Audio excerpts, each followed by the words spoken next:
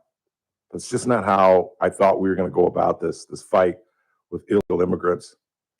And there's something really disgusting on my wire, but I just realized it's my wire, so it came from my house. I don't know what. I don't even want to tell you what it looks like. I don't even want to look at it. I think it's, I think I know what it is. It's candy, but it looks like earwax. Ew. But I had a payday in my bag. So I think it's caramel, yeah. But it looks like earwax.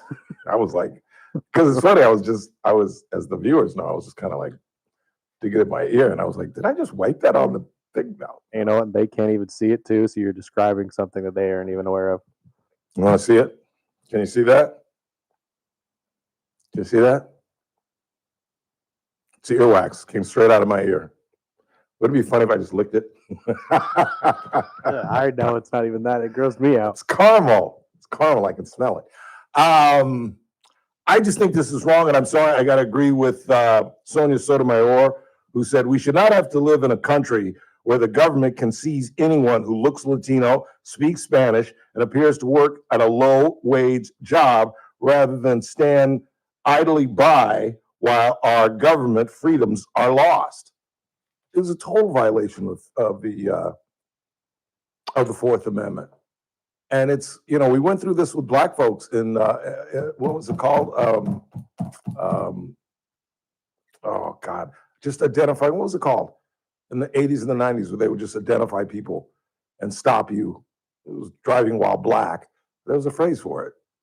I want to say affirmative action, but that is so wrong. Anyway, that's essentially what it is. And this isn't what it's supposed to be. Just think what a racial profiling? Racial profiling. Thank you. Thank you. Racial profiling. That's exactly what this is. I mean, this is like the definition of racial profiling.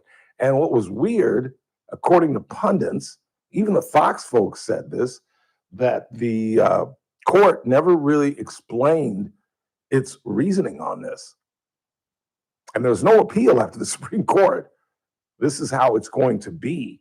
And now you really have established fear and trepidation within the community.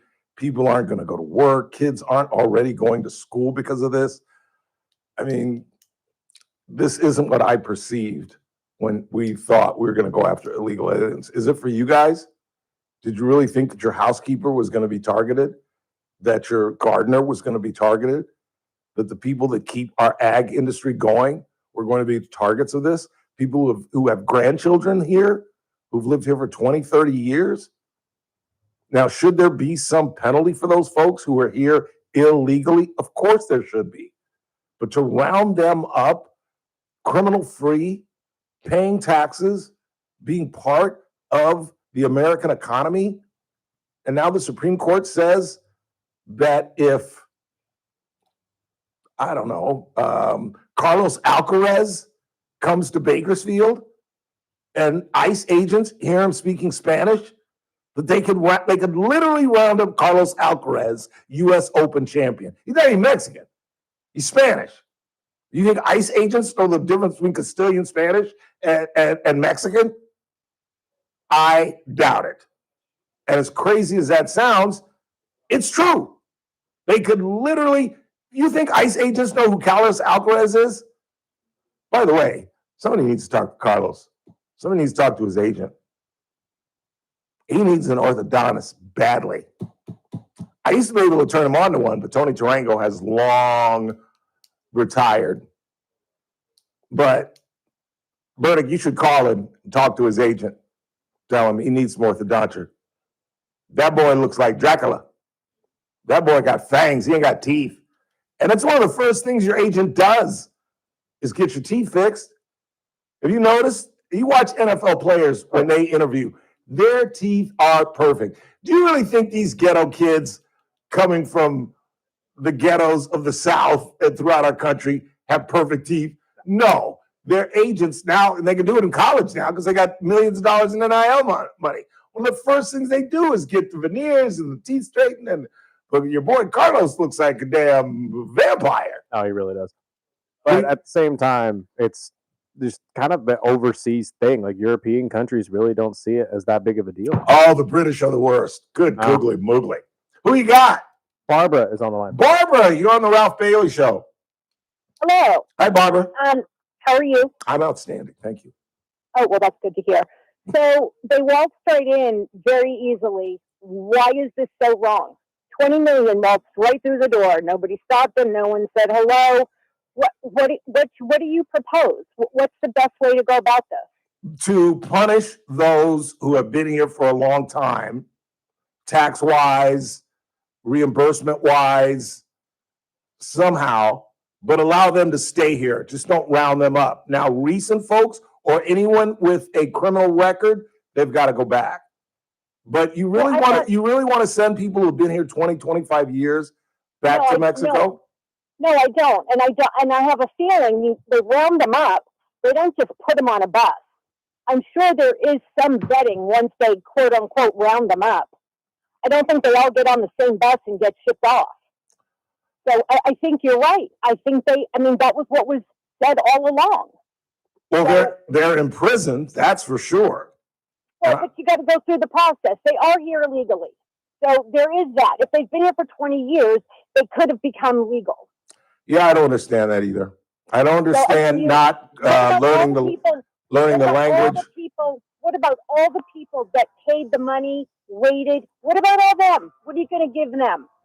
You're going to give them a star because they did it correctly? And what about the services that they're eating up that should be going to citizens of America? My kid can't get a doctor in San Luis Obispo because no one is taking new patients. Why do you think that is? Yeah. It's not an easy fix. I just think this ruling is wrong, though. That you can just. I think that if they didn't do this, we'd be up Schitt's Creek. Yeah. They made it so easy for everyone to get. Sorry, I shouldn't have said that. Yeah, it's too late now. Sorry. I'm sorry, Barbara. I got to cut you off. It's a hard break. Quick time out. Dr. Jeet Singh is next. News Talk 96.1 and AM 1180 KERN. With us for the news, I'm Keith Peters in Washington. Palestinian attackers have opened fire at a bus stop in Jerusalem during the morning rush hour, killing 6 people and wounding 12. An Israeli soldier and civilian shot and killed the 2 attackers, and police later arrested a 3rd person. Monday's attack at a major intersection is the deadliest in Israel since October 2024. The Supreme Court is clearing the way for federal agents to conduct sweeping immigration operations in Los Angeles, another victory for President Trump at the High Court. The justices Monday lifted a restraining order from a judge who found patrols were conducting indiscriminate arrests in Los Angeles. On Wall Street, the Dow by 114 points, the Nasdaq rose 98, the S&P advanced 13. More details at srnnews.com. News Talk 96.1 and AM 1180 KERN.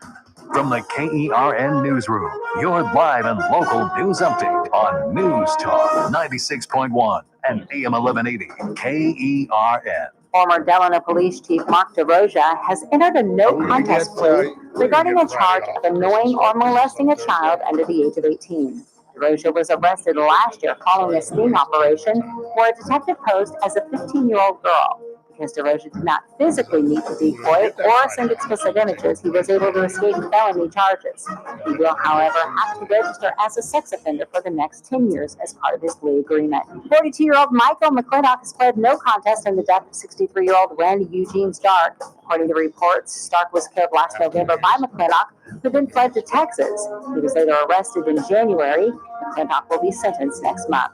I'm Stace Keen in the KERN newsroom with news every half hour or when it breaks on News Talk 96.1 and AM 1180 KERN. Cashback is not available on gas in New Jersey and Wisconsin. $5,000. That's the average amount of money people in the U.S. are now spending on gas in a year. $5,000. That's crazy. If you drive, you have to download Upside, the free app that gives you cash back every time you get gas. That's right. You can earn real cash back with Upside just by buying the gas you're already buying. You can literally start earning cash back today. I use Upside every time I fill up. I've already made around $200-$300. You're putting gas in your car anyway. Why not get real cash back? If you like free money, download Upside. I'm saving the cash I earn from using Upside to help pay for a vacation later this year. Download the free Upside app now to earn cash back every time you buy gas. Use promo code PARTY5 to get up to a $5 bonus on your first tank. You can cash out anytime right to your bank, PayPal, or a gift card for Amazon and other brands. Just download the free Upside app and use promo code PARTY5 to get up to a $5 bonus on your first tank. That's code PARTY5 to get up to a $5 bonus on your first tank. Coming up on the Tuesday edition of the Clay Travis and Buck Sexton Show, President Trump continues a real war on drugs, not only the major kinetic strike on that ship leaving Venezuela, but also the deployment of additional military resources to stop the cartels from flooding our country with fentanyl. We'll discuss that, plus the latest with those economic numbers from last week. How's it looking this week? We'll talk about it on Clay and Buck. Live 9 to noon. News Talk 96.1 and AM 1180 KERN. The Charlie Kirk Show. Weekdays at 6 p.m. on News Talk 96.1 and AM 1180 KERN. Now, back to the Ralph Bailey Show.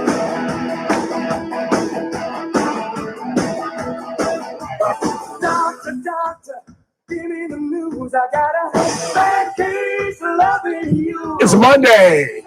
Time to head to Centric Health. Talk with the finest cardiologist in the land, Dr. Jeet Singh. How are you, Dr. J? How are you doing, Ralph? Good afternoon. Good afternoon, sir. I am doing well. How are you? Living the dream. Living the dream. You got to come in one Monday. You know, we're broadcasting on YouTube now, where you can actually watch us do the show. Wow. Yeah. I didn't know that. So some Monday when you're not busy, which is never, but if you could ever squeeze it in, you should come and sit with us and go on television with definitely, us. I'd love to. Yeah, let the family get to see you. Before I get into what I really want to get into, and I should have given you a heads up because it's not under your umbrella, glioblastoma, brain cancer. But before I get to that, I watched the U.S. Open all weekend, and I read that recreational tennis is the healthiest sport in the world, that folks that play recreational tennis, and obviously pros, live 9 years longer than everybody else. Have you ever heard of that? That's true. Actually, any kind of racquetball that you can play is considered to be one of the best exercises, and I'll tell you why. It does not only provide cardiovascular fitness, which other exercise do, but it also makes your bone healthy. It helps you to coordinate and obviously calorie burning. So what is the two most important thing it does? One is the fitness, and second is the coordination, and people have less of dementia. There are a lot of studies they have done that you become sharper with these kind of exercise, any racquetball. Yeah. Whether it is a pickleball, whether it is tennis, all of them are great games to play, actually. That's interesting. I don't know if I could go out and play, but I might pick up a racket and go hit up against a wall every now and again. Now that I've learned that, kind of try to. Is it too late for guys like me to start playing and try to throw some more years on? Not at all. It's never late. You know, these days pickleball is the deal. Everybody is playing, whether it is a teenager or whether it is a I won't say older guy, I'll say seasoned guy like you. No, I think you had it right the first time. Pickleball I can't do. That's then I should be wearing a shawl as I watch television, like my grandfather. That's a little too old for me. But that's interesting. I never knew that. I always thought that swimming was the best exercise. No. Any kind of a racquetball is the best exercise to do because it makes your brain sharp, your coordination improves, and you're exercising, you're hustling. It's a great game. Okay. 9 years. That is amazing. That gets you into the 80s, because what's life expectancy now? It's gone up. What is it now for men? Like 75? 75, yeah. Yeah. So that gets you into your 80s. I'd take that right now. I really did want to talk about glioblastoma. This has really touched me. The young black girl on the Today Show, who, as I've told my listeners, out of a weird coincidence, of all the members of the Today Show, her family was the one featured the most on the show. I watch it every single morning. She had 3 kids with her literally African-American husband, Uche, and he was a big part of the show. Father's Day, they would have him on. The 3 kids looked just like him. He comes down with glioblastoma at the age of 45. They caught it early, and so they gave him 15 months, and we learned through her story that had they not caught it early, you get about 6 months, and that there's absolutely no cure. Tell us about this. Why is this so fatal? Why have we made absolutely no progress? And why am I just learning about this? You know, we hear all about breast cancer and ovarian cancer and lung cancer, but pancreatic, et cetera, but I've never heard of this. And this is incredibly lethal. 15 months? And now I'll shut up. It's very unfortunate. You know, it is considered to be one of the most common and malignant at the same time, brain tumor. And usually if you have any kind of a cancer, you can grade it from grade 1 to grade 4 being the worst. Now, if you have a glioblastoma form, which is known as astrocytoma, it's already a grade 4 to start with. So that's why it's considered so lethal, because when you diagnose this, it's already at the highest grade. And that's why it spreads so quickly and it becomes incurable. Is there any reasoning as to how it forms, how the tumor forms? You know, it's abnormal growth of the astrocytes.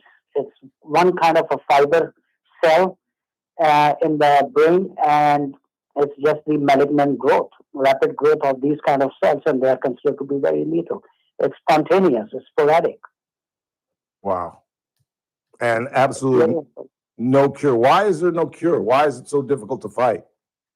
I mean, there is cure, but it's all the timing. If it has metastasized very quickly, then unfortunately you go through the radiation, chemotherapy, but overall prognosis remains challenging. Yeah. But if you catch it for some reason on a very early basis, you can get it excised, resected, and your prognosis improves. And it's no longer fatal, or it just gives you more time? It gives you more time because there is a high chance of recurrence in this kind of tumor. Yeah. Wow. Yeah, it's very unfortunate. And it can just form. It's not from a fall, or it's not genetic. It's just a freak of nature? Yeah. Wow. 45 years old. Yeah, it's very unfortunate. I had a patient or two who rapidly died. Yeah, very unfortunate. Yeah. Back to my favorite topic, Ralph Bailey. I am seeing Emil this week about my PSA number, which, as we talked about, jumped from 1.2 to 3.7.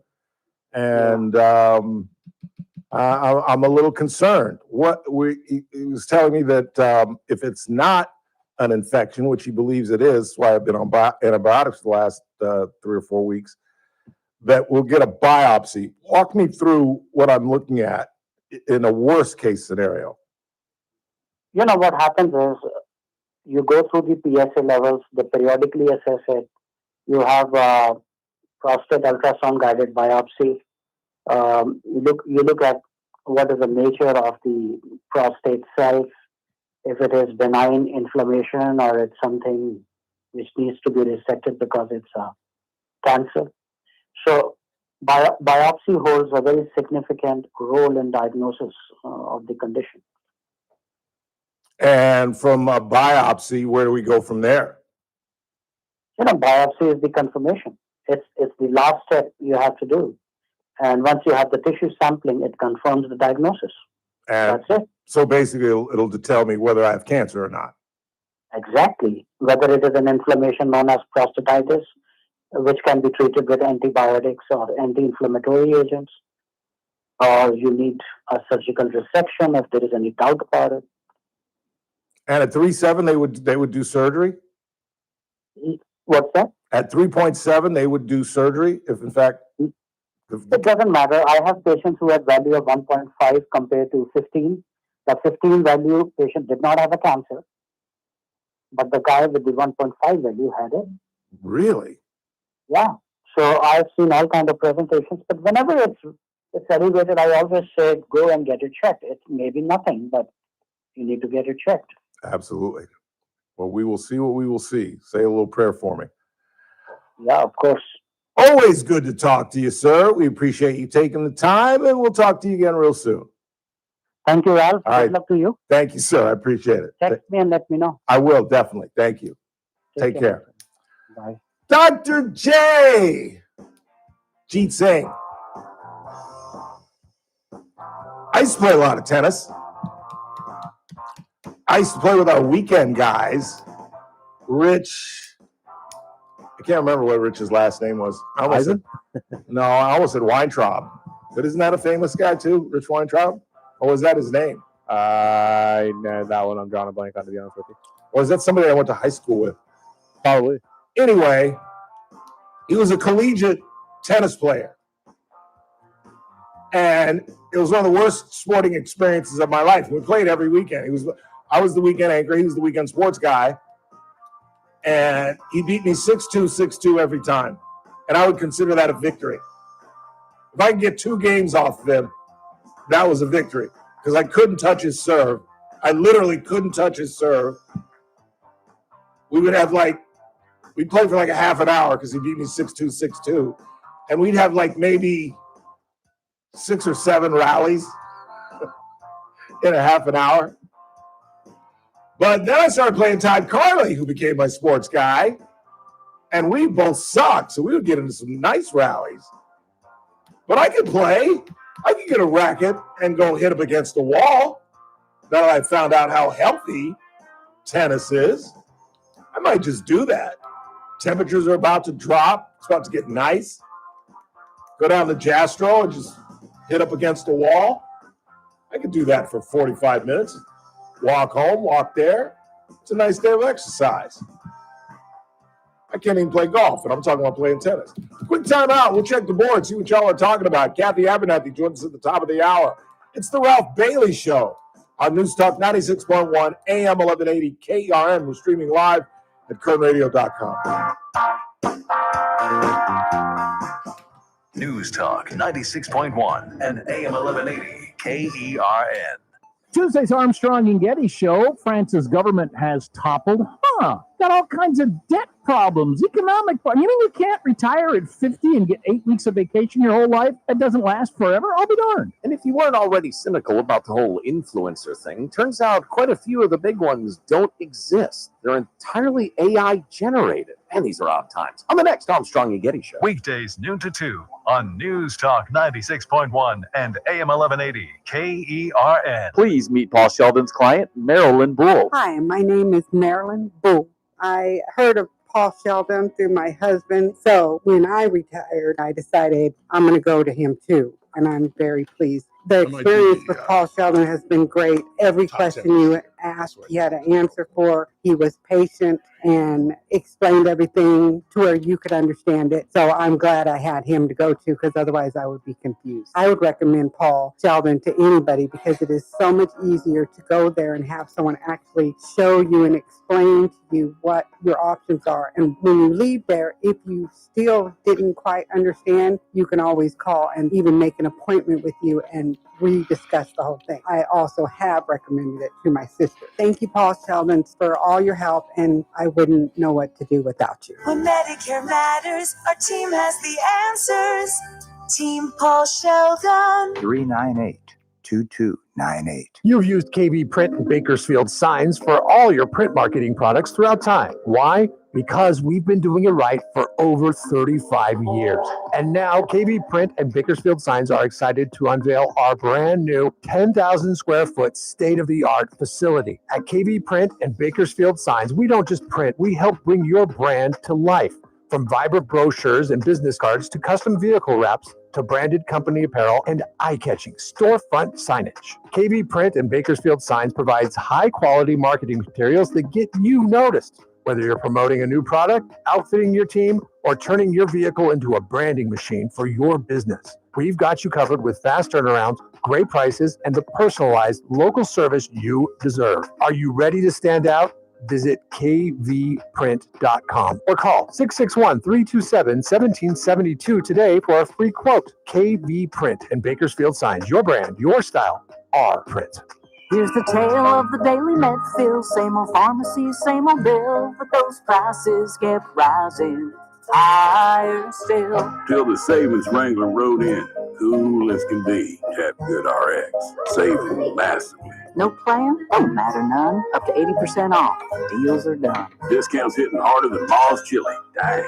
That one little laugh does all the rest. Save time and money on prescriptions. Check Good RX. Good RX is not insurance. You're great at protecting your data, but lots of places could still expose you to identity theft. I thought it was safe. If that happens, LifeLock gives you a US-based restoration agent who will stick by your side from start to finish. Phone calls, filing documentation, preparing insurance claims, your agent handles it all. In fact, we're so confident restoration is guaranteed or your money back. Isn't it nice to have someone like that on your side? Save up to 40% your first year with promo code NEWS at lifelock.com. Terms apply. The Armstrong and Getty Show, weekdays noon to 2 on News Talk 96.1 and AM 1180 KERN. Now,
She was born Virginia Patterson Hensley. Wasn't very attractive. I think that's why she never really, I never thought, just watching the clips and where she was and the joints that she was playing, that she got the superstardom that she should have. You know what I'm saying? Like if she looked like Dolly Parton, she'd have been a superstar. But she was kind of average looking. And her husband was a jerk, Charlie Dick. I'm not making that up. I really am not. His name was Charlie Dick. He'd come into a room and they'd say, "Here comes the big dick."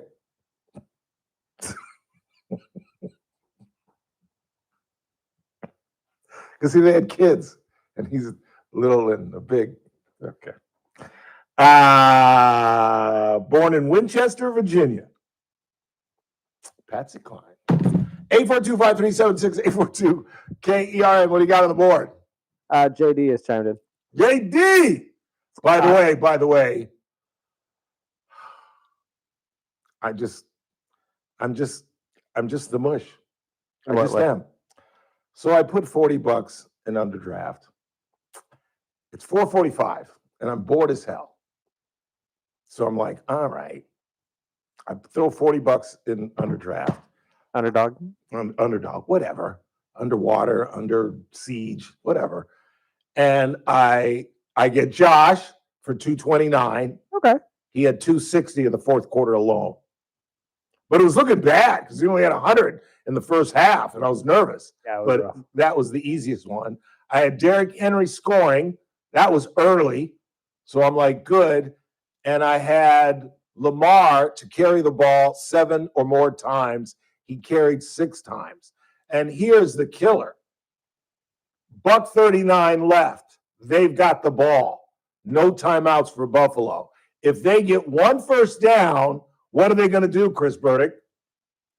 I'm sorry, what time for this? There's 1:39 left. they Baltimore just has got the first. ball. They're going to get the first down. Yeah. If they didn't get it.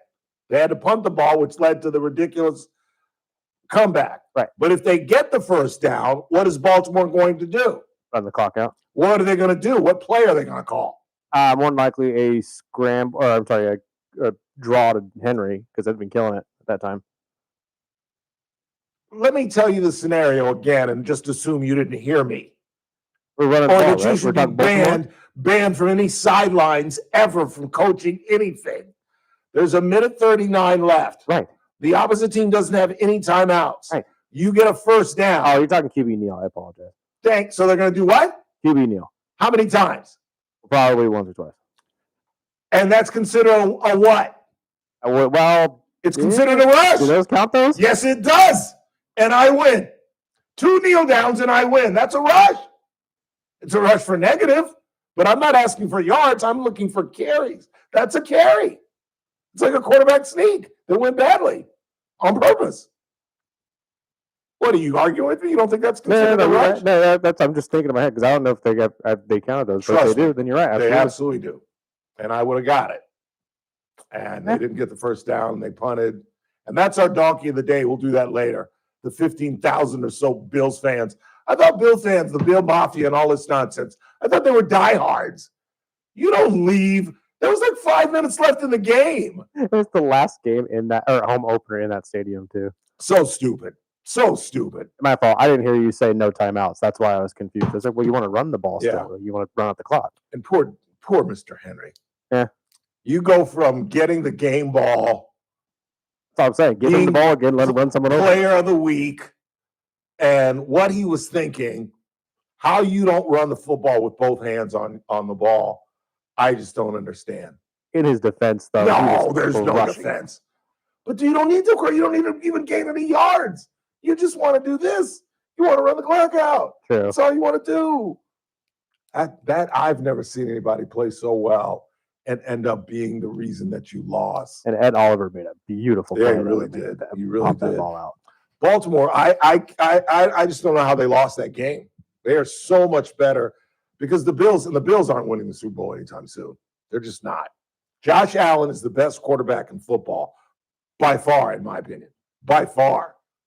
He's the best throwing quarterback. He's not the best runner, but he's a badass runner. They run that horrible quarterback sneak. They need to run the Drew Brees thing, which they finally did. Because when they tried to scrunch it down, it didn't work. How many 2-point conversions did they miss? But he's all they got. He's all they got. And they refused to run the ball to James Cook, which I don't understand. He should be carrying the ball 25, 27 times a game. But he's LeBron. It's all they've got. So they ain't going any far. But Baltimore has everybody. Zay Flowers, the tight end, and that should not have been close. That should not have been close. It really shouldn't. Do you know that's the first 41-40 ending I heard in that. NFL history? That was wild. That's just crazy. Crazy. I was it more came down to me that they had to run the kicking team out there. That's probably the first time I've seen somebody actually And run damn out near the didn't clock. get it off. Yeah, I was like, you're going to blow this. that's exactly what I was thinking too. I was like 5 wouldn't that seconds be left. You're funny? gonna snap that ball right now, boy. And the kicker was looking, the snapper was looking at the deal. Yeah. You know, that happened to me once. Really? 15, not the snap, 15,000 people that left. My dad, Rams are getting killed. And we had horrible tickets. We had season tickets, but they were way up there. Not I exaggerate and say they were we kept the moss from the light, not that far, but the level right beneath that. And the Rams are losing 14 points with like 4 minutes to go. My dad says, let's go. And I'm like, what? Come on, they're not getting. I think it was against Dallas. and Dallas had the ball. They're not going to come back. I'm like, Dad, come on, let's go. And back then, 14-15, Big Ralph said, let's go. Little Ralph jumped up.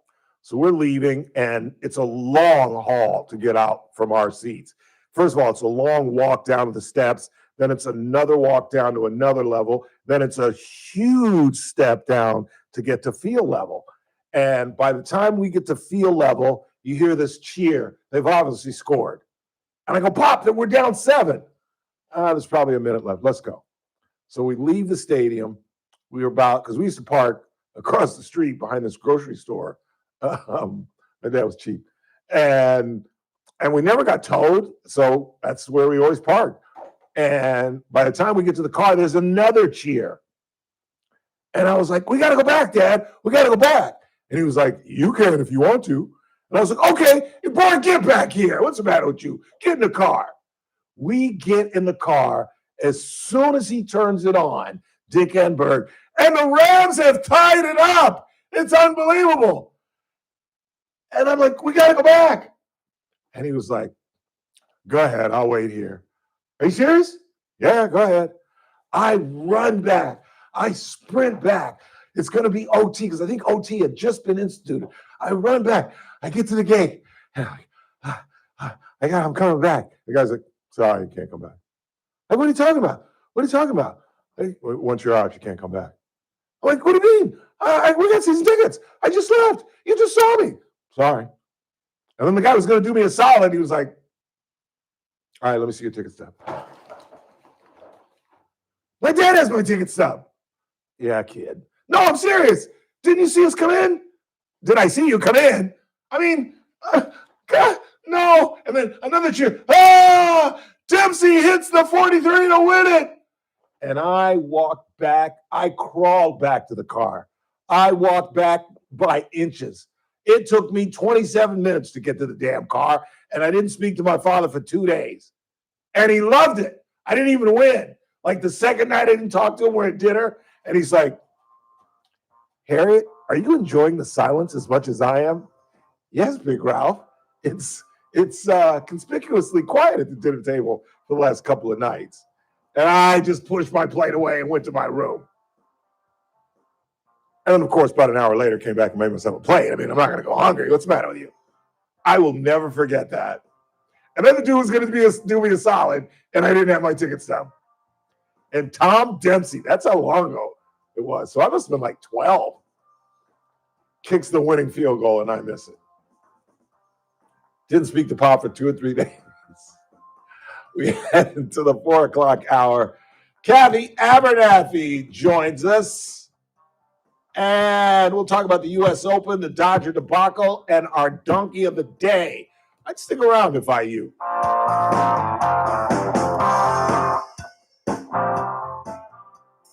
This is AM 1180 KERN Green Acres. This is 96.1 FM Bakersfield. Online at KERNradio.com. News this hour from townhall.com. I'm Keith Peters in Washington.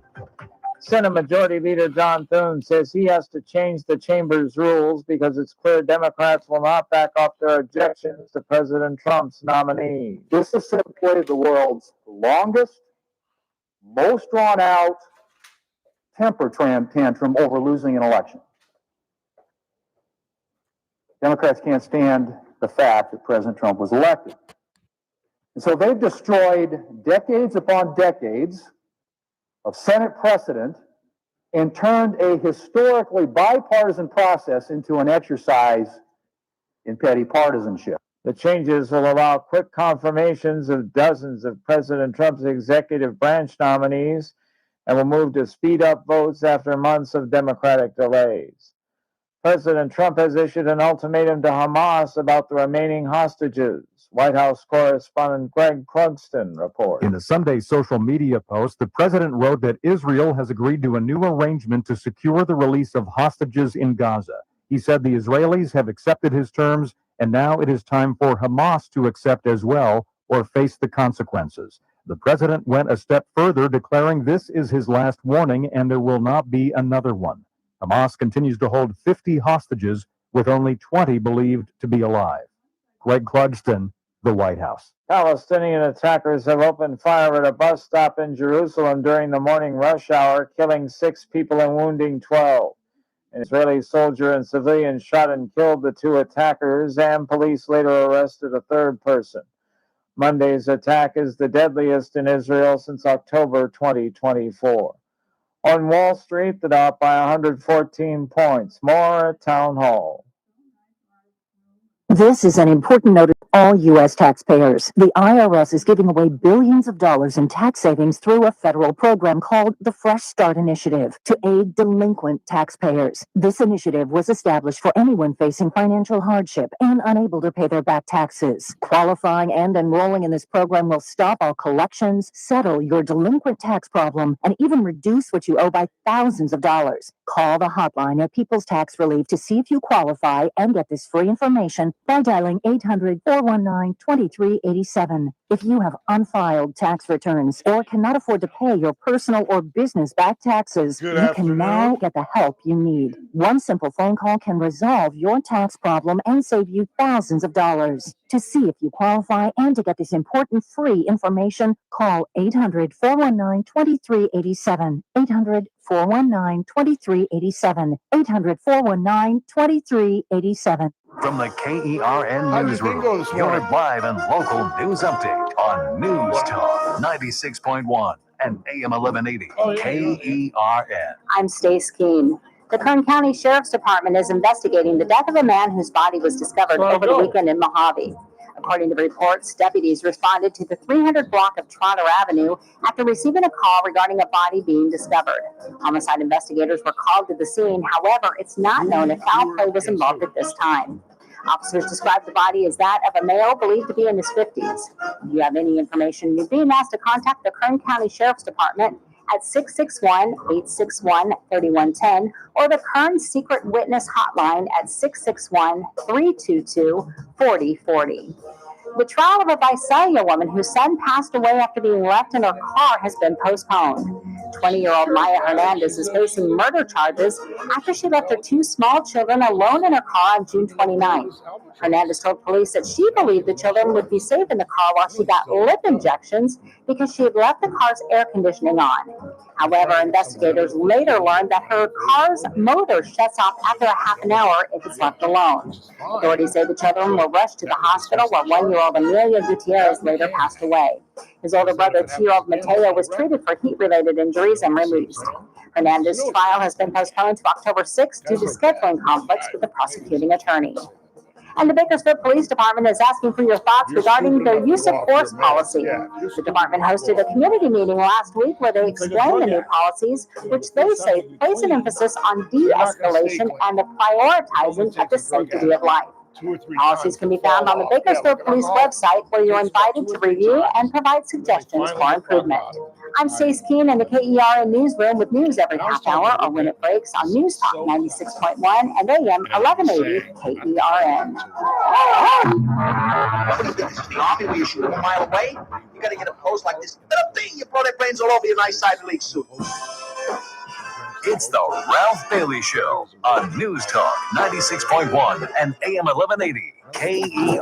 Now make sure you leave the house when you make the call. You understand me? You hear me? Call from an outside line. I mean it.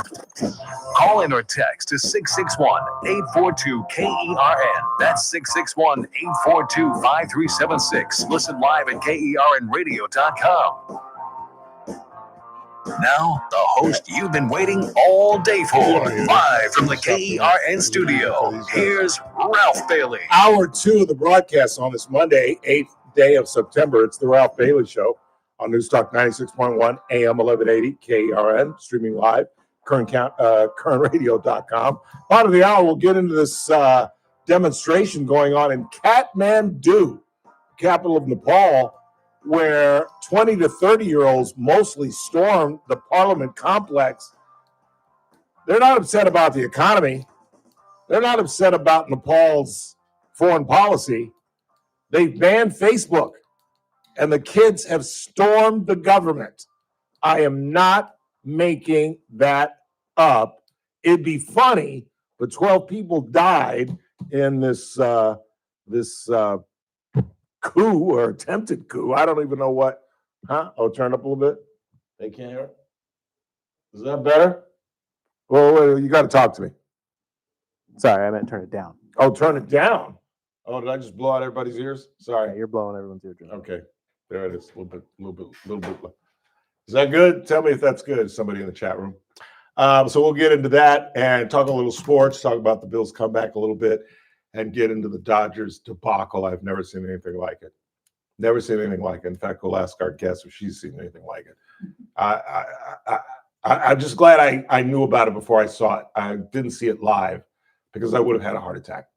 And now I'm not even interested in watching Dodger baseball. I really am. They got a win yesterday to save the series, and they are taking on Colorado this afternoon. But it's a Monday.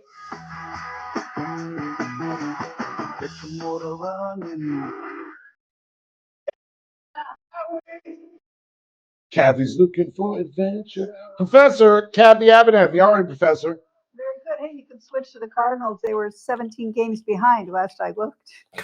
Well, So I guess I how bad can't can the complain. Dodgers be that Well, you're walking away? Did you see what happened? I didn't. Saturday? No.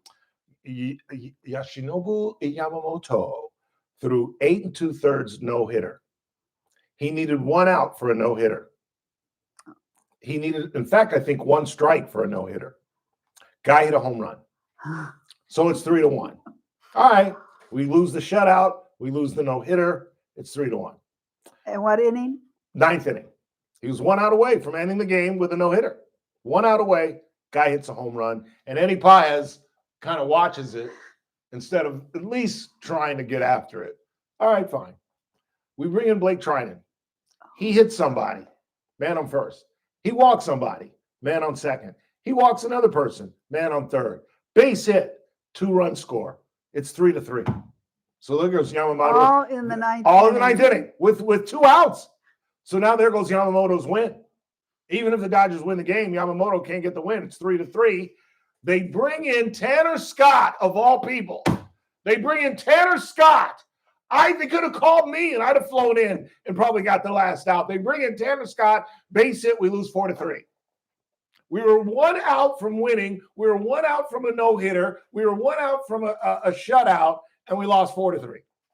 I've never seen anything like it. Never seen anything like it.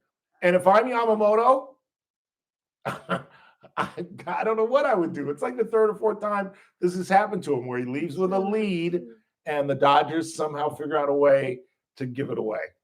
It's unbelievable. You'll be happier. Your blood pressure come down. Go watch the Cardinals. See, things aren't so bad. You're about to go right back to those Dodgers. I love Busch Stadium. I It's love a Busch great Stadium. one. It's a great one. Willie Mays, the statue. Stan Musial. Stan Musial. I have Oh, gosh, pictures I of it. said Willie Mays. Yeah, it's a little different Yeah, ball club. right. No, I did the same when Mark would get upset with the Cardinals. I'd tell him because my dad's team was the Detroit Tigers, was it always in the tank? They won in '84 with Alan 84, Trammell and Lou Whitaker and Kirk Gibson. Kirk Gibson was on that team, That's true. as a matter of fact. Yeah, told him switch teams, but never did. Do you know we were just talking about this last week, the phenomenal thing about Stan Musial? What? He had more than 3,000 hits, but look, I can't do the math. Let's just say he had 3,000 hits. He had 1,500 at home, 1,500 away. Isn't that incredible? He's one of the most underrated hitters in baseball. You're right. He's in the top 10 of lifetime batting averages. And I didn't know that. And he's never talked about as one of the greatest hitters ever, and he should be. He really should be. Well, it seems like the teams in the biggest cities get a lot more attention. Yeah. I love Busch Stadium, but you know where I'm going in 2026? Where? Because my good friend Nick Rago now works for Jefferson Health in Philadelphia. Oh, to the Eagles. So I'm headed to what is it? Is it Veterans Stadium still? What is it in Philly? It's not Lincoln. That's where the football field is. Yeah, no, it's It's not Citizens Liberty Bank Bell is the baseball Stadium. stadium. What is it? Citizens Bank. Citizens Baseball. Bank. That's where I'm going next, Jack. Citizens Bank. That's where I'm going next. What next? Spring? September, yeah. Oh, He's creating a champions tournament in Philly. Nice. Yeah. I like Philadelphia. I love Philadelphia. I've been there twice. Yeah. It's a great city. I went during like Christmas, New Year's, years and years ago, and it was Oh, it so must have been low beautiful. turnout. But I mean, you could, the Liberty Bell was like right there. You could be that close. Normally you're 25, 50 people back. You want to hear my favorite Philly story? What? I'm sorry, I don't mean to eat up your time. No, dude. We go into a bar. I'm with Larry Fields, former husband of Lois Henry, and local attorney in Overall Good Egg. Rob Walters, former reporter, one of the best reporters I ever met, and Jeff Harmon. And we go into this bar, this old, straight out of Central Casting Philly bar, right? Where the guy literally is wearing a T-shirt with no sleeves. He looks like Rocky. What's it going to be? And I said, I'll have a Jack Daniels. Larry, what are you going to have? And Larry says, I'll have a Greyhound. And the guy goes, oh, geez. What does Sam Hill is a Greyhound? And Larry says, well, it's vodka and grapefruit juice. Well, then why didn't you just say that? Why did you, hey, Michael, we got a guy that wants a Greyhound. We got any dogs back there? You could have just said vodka and grapefruit. The guy's got to say a Greyhound. What the hell is this? And I can't do a Philly accent, but he just totally did it in the Philly accent. He just, we got any Dobermans back there? This guy wants a Greyhound. I just got a Doberman for you, fella. And so the second round, Larry comes up. And we're like, no, Larry, you got to go get the drinks. And Larry's like, I'll just have a Jack Daniels. Thought he'd say a beer. Oh, yeah. That's a good story. You need to do a good job. Very good. You need to work for a melodrama or something. We had a ball in Philly. We really did. And then we drove down to Pimlico, Baltimore, to watch the Preakness. Oh. Yeah, it was one of the best vacations I ever had. Yeah. It really was. That's quite a combination for one weekend. So tell the folks what you were up to this morning. Oh, lunchtime. I spoke to the Hispanic Chamber of Commerce, Kern County Hispanic Chamber of Commerce, and my the subject was redistricting, which I know your listeners are not familiar with. They'll probably be hearing it too much in the next 6 weeks. Proposition 50, that's a special election on the November ballot, and then my opponent, whatever the counter was, Christian Romo, chairman of the Democrat Party. And so we had a good crowd of folks. And so, I don't know if we'll get into it here, but I'm not an advocate of anything that's going on current. I want to change the law. And I want to go with now that we have ChatGPT and we have all these easy ways to draw equal population seats that break city and county lines the least. Then there's no cheating. A lot of what my opponent was saying and even the Californian Reporter was saying to me, well, other states gerrymander, so there's nothing why we can't do it. And I said, yeah, but see, I'm offering an idea that won't permit that. I think we should go with this instead of this commission in California that they keep talking about. It's loaded politically. It was run by the Democrats. It was designed to create, giving them complete leeway to draw districts. And my point that I always make is, right now the legislature is so overwhelmingly one party, and the Congress from California, 52 congressional seats, 9 have elected a Republican. I mean, what's the chance of that? Those kind of odds. You have to really be clever drawing districts when Donald Trump, Steve Garvey, both of whom never campaigned in California. I never saw Steve Garvey campaign. I don't know if you did. No, he should have been here. Trump only came for fundraising. They didn't run a campaign. They both got 40% of California to vote for him. So why do we have 17% of the seats that are drawn? And so we, the Republicans. And so when you don't have competition, when you have a state legislature that is state Senate Republicans, Shannon Grove serves there, 9 out of 40 seats, 9 Republicans out of 40. So there's nothing they can do to stop anything. Any law, if they want to say that you can drive 200 miles an hour on the freeway, they can pass it. And you can't stop it. You can't override it. You can't do anything. And that isn't good government. That's why you have a gas tax that keeps going up. And every time there's an effort to stop it, it gets killed. And there's so many of one party, so many Democrats in Sacramento State House, that when there's a tough vote, like raising the gas tax every year, like everything that they charge in the state extra for, all the housing is so expensive here because of all the rules they put on it. Right. Every time it comes up, some guys, 10, 15 Democrats will say, hey, I'm going to run statewide sometime. I might run for supervisor in LA. I don't want that vote on me, so I'm not going to vote. And they said, that's fine, because they don't need 15 or 20 of them to pass anything. So I there's call it no the- competition. I call it the Rudy Salas when he voted against the gas tax and Yeah. came running back to Bakersfield talking about, I voted against it. Right. I went against my Right. party. Yeah, because you could. Yeah. Now, if you were Baines the is same. determining vote, let's see if you vote Right. that way. Right. And Jasmine Baines brags she supports oil, but doesn't put that man in the speaker's seat. I guess it's a man. I don't know who the speaker of the assembly is right now. If you put him in there, this stuff's going to pass, whether Right. you vote for it or not. So it's a real mess. And so that's why I'm advocating this other plan, which is the simplest way to not play games like Lodi right now, 67,000 population divided into 3 congressional seats. Why would you, when a congressional seat's about 780,000 people, why would you divide Lodi 3 ways? Except you're trying to skewer some voters Right. into other neighboring areas where we'll pack them into this Republican seat, put every skewer we can, so maybe we can elect this. It's so bad. It's such a gerrymander that I think ChatGPT, you just say, here's the census, divide into 52 districts if it's Congress, 40 if it's state Senate, cut them up, but the goal is break city and county lines the least.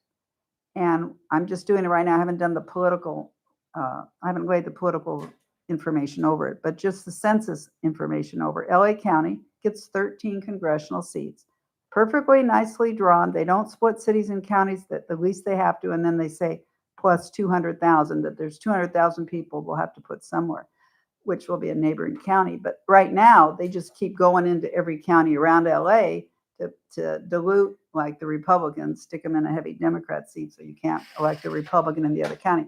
My main proof is if statewide, with no border except the state border, that a Republican with no money, just an R after their name, can get 40 to 45%. We had a man run 2 years ago, got 45% of the vote with no money. Brian Dahl. Well, he was running for governor. He got 41, but the controller candidate, who nobody can name, but he got 45% of the vote against incumbent Democrats. And so the point is, they want to vote, and it's not just Republicans. Democrats vote for, non-party. They vote for Republicans too. But if it's such a gerrymander in California that now the response today from the other side here was, well, Texas is redrawing, and so we have to do this. And I'm saying, okay, you have to do this either, and we have to do it. They're going to keep it this way for 6 years. Yeah. They're not just doing it this one time Right. to stop Trump from having the House. And I said, if you want to use redistricting to change the policies of who's in the White House, and this is the way you're going to stop it, that's not good for our system either. Yeah. The question is, why isn't the electorate just 98% against gerrymandering? Why are we not screaming about this? Why are we allowing the politicians to choose their constituents? To choose their I voters, don't yeah. understand that. Yeah. I don't think they understand. They heard they were sold, and including by Schwarzenegger. Oh, we have this commission and they have all these criteria. Folks, the criteria are terms like same job opportunities. Well, there's a job opportunity here for a radio host, and there's job opportunities for a heart surgeon, and that's in every town in California. So what's it got to do with community of interest? So it's so broad that they can play it any way they want when they draw the line. And then you try to go to, when I spoke to a judge about it, he said, we can't throw these seats out because the criteria is so broad. Everything, industrial. Well, that's every part of LA, you could say, I suppose. Work opportunities. And it's an excuse to draw a district and say they have a lot of the same work opportunities. Anyway, it's bad. And this November, I would say vote no on it, Prop 50. It's just another gerrymander. Now, if you want to stop Trump and with the House of Representatives, I guess you would vote yes for it. But if you think California should keep playing a game like that, and that's the way to do better, I would just say, help me get this other initiative qualified for next time, for 26, that says city and county lines, honor that. The less you break them, I'll send the best 5 plans, can go to Shirley Weber. She's the Democrat Secretary of State, but it's going to be public. She's going to pick which plan, if they all break cities and counties at least. Right. And so they're all going to look pretty good. She can pick one, but right now, the current commission plan is bad. This what's going on the ballot is bad. But if you want to stop Trump, yeah, you want to vote for this thing in November. And Can we stop it? I know we're hope so. pouring a It's lot gonna of be money. tough. I know. I know Kevin McCarthy's raising money. It breaks my heart that they have to spend that kind of money. $10 million to Charles Munger, I think his name is. Yeah, he pushed this commission, and that's 10 years ago, 15 years ago. We've had this for 15 years, this drawing of districts. And if anybody thinks what's going on in the legislature is great, yeah, you should support it then.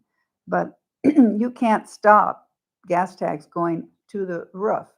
Because the other thing I brought in was just comparing, not even just comparing to Florida. I know people hear that and they don't think much of it, but we pay $2 a gallon more for gas just from taxes than other states. Okay, are you folks willing to keep doing that? You've got a 14, 15 gallon tank. You want to give that much of it to Sacramento? It's just, there's so many things and you can't stop it. We can't stop this kind of a legislature. Unemployment taxes, because people are unemployed here because it's so hard to be an employer. $49 billion a year we're spending on that. Why don't we spend something, half of that, to get people trained to have some jobs? Everyone talks about the unfunded pension. Any government employee in California has a generous pension, and there's no money to back it up.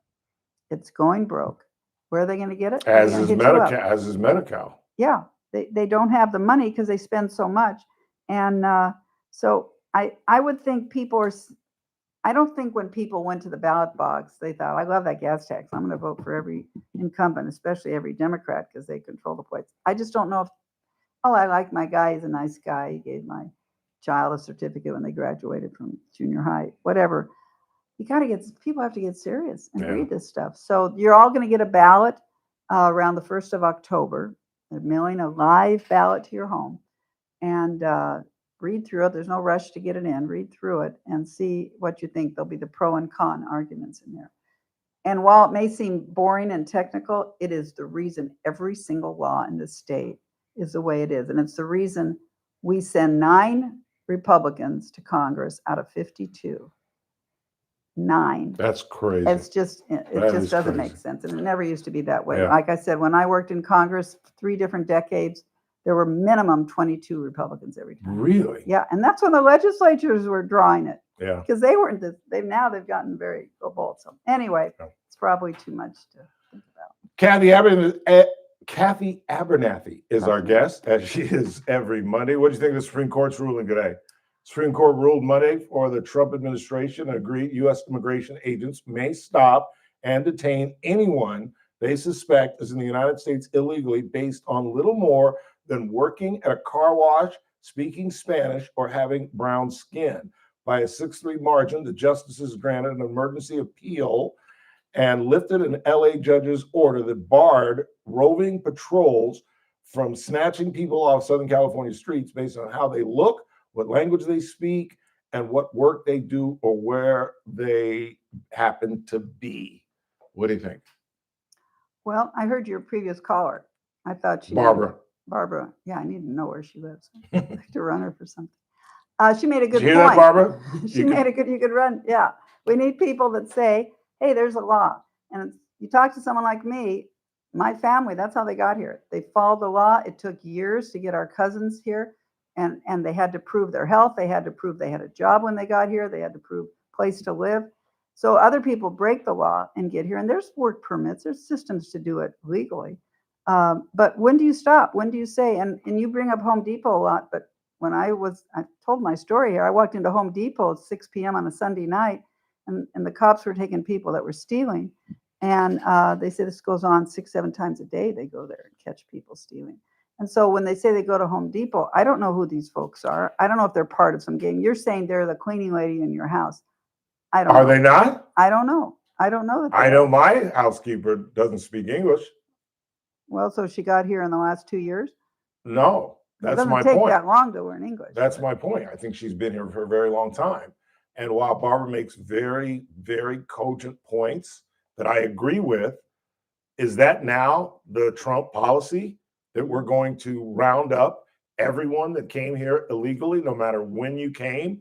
If you came here in the 1950s and you've been here for over 60 years, we're still going to deport you. We're still going to come after you. I just thought it was all about going after the bad guys and getting the gangbangers and the criminals. Yeah.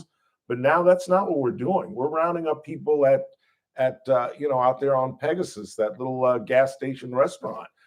Because the Buckley Radio used to be located over there, and I used to drive by over there every morning, and that's where they hang out before they go to the fields. So they know to go there. It's not just the reason I bring up Home Depot is because that was where the famous case in Paramount popped up.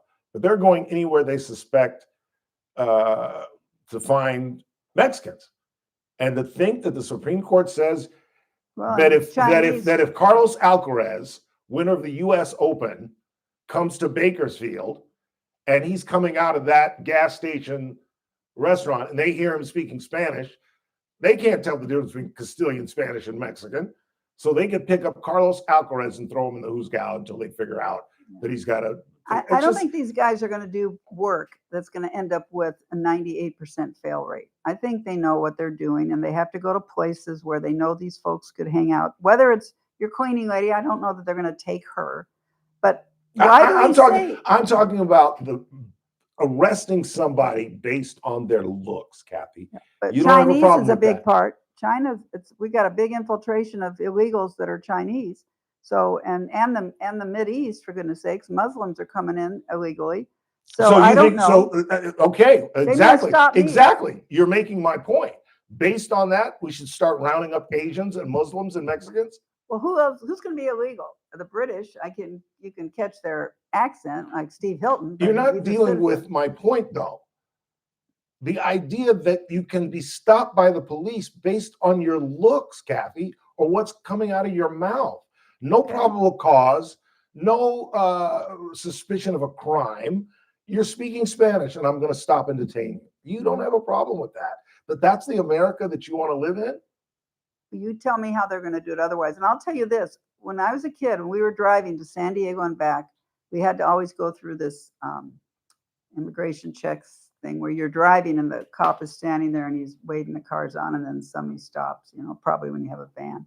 And I used to think, because we have dark hair and dark eyes, Armenians, that I said, oh, they're going to stop us. They're going to stop us. Now, we never got stopped, but we're all But see, born here. that fear that you had exists, and it's real. Yeah, I wasn't crying over it. I just thought, because I knew we were citizens. Now, if I'm not a citizen, I'm sneaking, yeah, I'm going to be fearful. But what are we supposed to do? Some people illegally here are okay, and some people that aren't. Yeah, I want to get the criminals, the ones that are killing folks on metros and things. Yeah, I want to get them. But how do you, I am certain these guys go out knowing areas where they're finding the real folks that they need to get, the dangerous ones that I don't know how you say. So don't go after his. Yeah, I just think it's a violation of the Fourth Amendment. I really do. Okay. Always good to see you. Okay. Thanks for coming in. We'll talk to you next Monday. Thank you. Kathy Abernathy. News Talk 96.1 and AM 1180. Look who's coming to town. Did you see that? What? With SRN News, I'm Keith Peters in Washington. The man charged with trying to assassinate Donald Trump while he played golf last year in South Florida stood before a group of potential jurors in a Florida courtroom and said he was sorry for bringing you all in here. Ryan Ruth is representing himself in the trial that began Monday in the federal courthouse in Fort Pierce, Florida. The Supreme Court is clearing the way for federal agents to conduct sweeping immigration operations in Los Angeles, another victory for President Trump at the High Court. The justices Monday lifted a restraining order from a judge who found patrols were conducting indiscriminate arrests in L.A. On Wall Street, the Dow up by 114 points. The NASDAQ rose 98. The S&P 500 what do they pay her advanced for that? 13. Like 5, This 10 grand? is SRN News. News Talk 96.1 and AM 1180 Is that what she's doing? KERN. From the KERN Newsroom, your live and local news update on News Talk 96.1 and AM 1180. That's interesting. She picked Baco. KERN. I'm Stace Keene.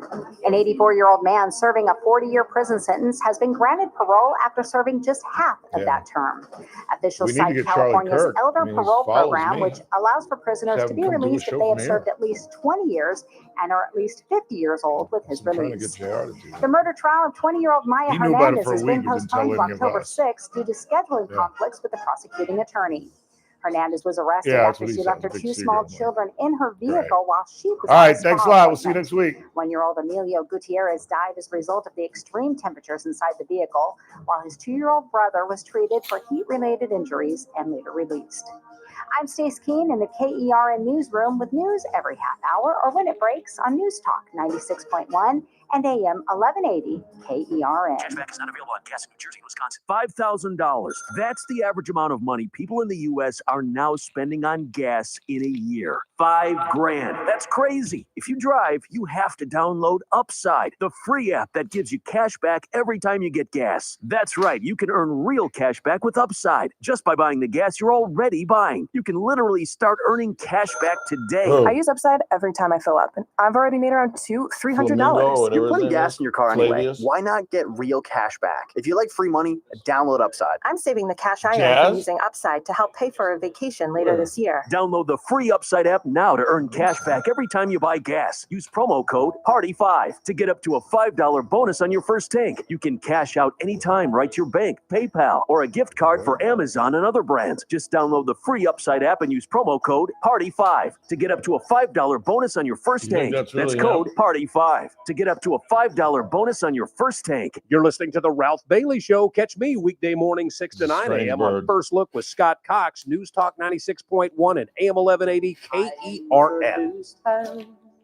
To my loved one, and while they were waltzing, my friend stole my sweetheart from me.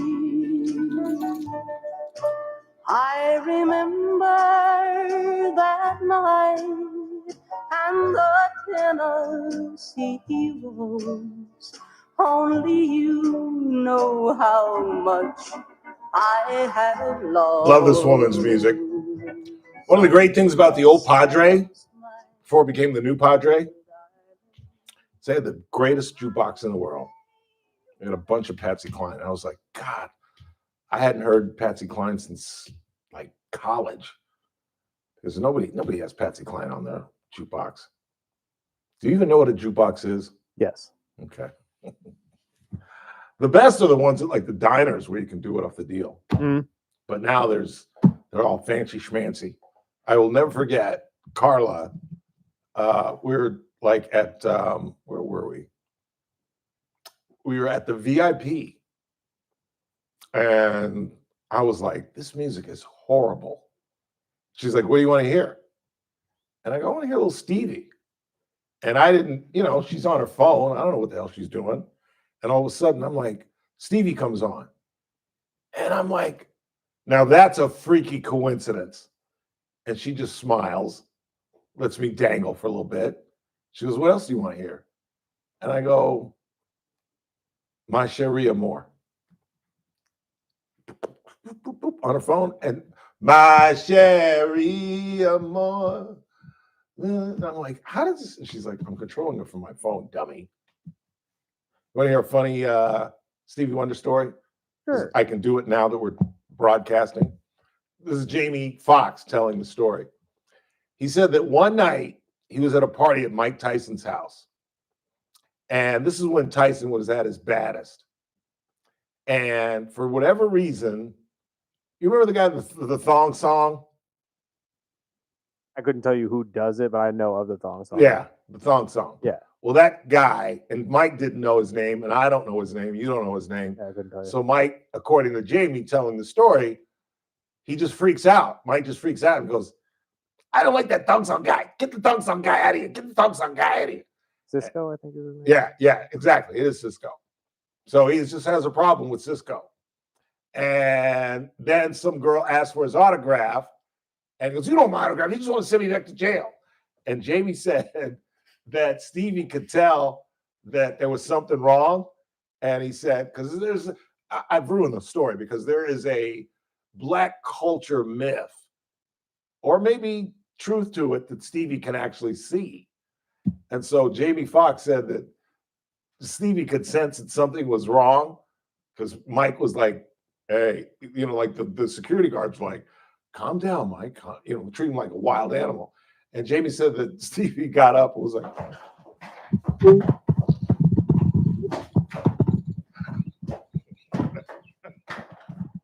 I'm sorry. I thought that was funny. See, because he's blind. Forget about it. 842-5376, 842-KERN. What you got on the board? I got a call for you. Who you got? Caleb is on the line. Caleb, what's really going on? Hey, Ralph, how you doing? Good, man. What's popping? Man, that Yamamoto thing blew my parlay out of the water. Yeah, it was crazy. But I have a quick point to make based on Kathy's and your conversation. You used to tell a story. It's probably been 15 years, and I apologize if I butcher it, but you were dating a girl in South Pasadena, would drive your, I think, Chevette there, and then be profiled every time. Kimberly Michelle Williams, former track star, green eyes, and probably one of the most attractive girls I ever dated. And how did that make you feel? You were pulled over pretty much every time, right? Twice by the same deputy. Yeah. By the same deputy, and made to sit on a curb as he ran my license both times. And the second time I said, you don't even know who I am, which I guess is the wrong thing to say, because it was like my dad is the DA or something. And he said, what? And I said, you just stopped me like a month ago for the same thing, no reason, just to run my license. And he looked back and said, nigga, do you want to go to jail tonight? And I was like, no, sir, I apologize, and shut my mouth. And both times, I'm going to Kim's house, not her house, her parents' house. So both times, I'm dressed like the first time I was I'll never forget, I was wearing a white shirt, a yellow sweater, khakis, and loafers.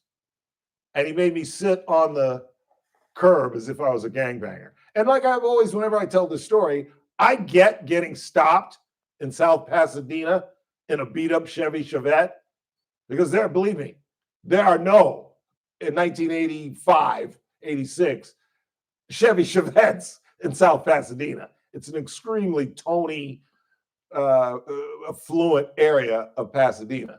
I get why he stopped me, but to make me sit on the curb both times, not even recognizing me, just stopping me because I was black, was kind of an issue. Yeah, that was total racial profile. Driving while black is what we call it. And I think that's exactly what's going on with some of these immigration stops. Yeah. Only difference is I wasn't a criminal, and they are, in Barbara's defense and Kathy's defense. But not all are. Right. And that's, I just think the whole idea of scooping somebody up based on their looks is not America. It's just not. My relatives fled the Holocaust, and it was back when they were saying, "Oh, this person looks Jewish," and without due process, the Gestapo takes them away. Exactly. Thanks, Ralph. All right, man. Take care. Yeah, I don't know. Once again, it's the Bailey rule. Stay away from the Third Reich. I don't know if you want to compare deporting somebody to the Holocaust, but that's why I always say stay away from the Third Reich. Now, there's no comparison to what was going on from 1933 to 1945. There's no comparison. The Bailey rule: stay away from the Third Reich. What else you got? JD's text message. Yeah, well, we didn't get to it. What is? Did you hear my mush story? Did I tell my mush story? About going to underdraft or underdog or undermine and you under siege. Yeah, because Lamar had to get what, two more carries, and I win $100. Instead, I lost 10 because that's what I say. It's not a bad. It's a good way for me to gamble. I can't really lose much, but I lose every time. Every time, and every time I get 2 out of 3 or 3 out of 4. Randy went for $1 million and entered 6, and he got 4 of the 6. So I don't feel like a complete idiot. And if I had hit flex, I would have won $50. Because with flex, and I don't know why I'm giving these people advertising time, but with flex, you get half the bet. So I would have gotten $50 if I had bet flex. They allow you to get 2 out of 3. But I wanted the whole hundy and lost. What else you got? JD says, you got to remember something, Ralph. AB 2792, the Truth Act, and AB 54, the California Values Act, prohibit sheriffs from cooperating with ICE. So now ICE can't come into the jails and get the criminals from the small pond. They have to go fish in the big lake, which is everywhere else. Once again, our idiot politicians have created this problem. Yeah, we have. And what about the people hiring these people? Is there no punishment for them? You know, if we're gonna say we're going by the letter of the law, and how do we stop this? That's how you stop it, but nobody has the political cojones or inclination to piss off their white voters, because that's how you stop it. You just say it's a massive fine. You're not going to jail these farmers, but you give a massive fine if you're hiring these people. Because you can basically do whatever the Sam Hill you want to do with these folks. You know, with the threat of what? You want to raise?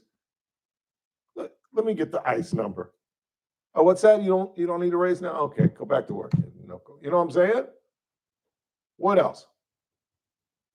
That's the way it should be, Ralph. If you show a valid ID, they go on to the next person. You're getting soft in your old age. No, I just think it's a bad idea. And I think the Fourth Amendment means something. And I guess I'm not shocked. I'm surprised. Maybe I'm not even surprised that you all really want to live in a world where the government can scoop you up based on your looks.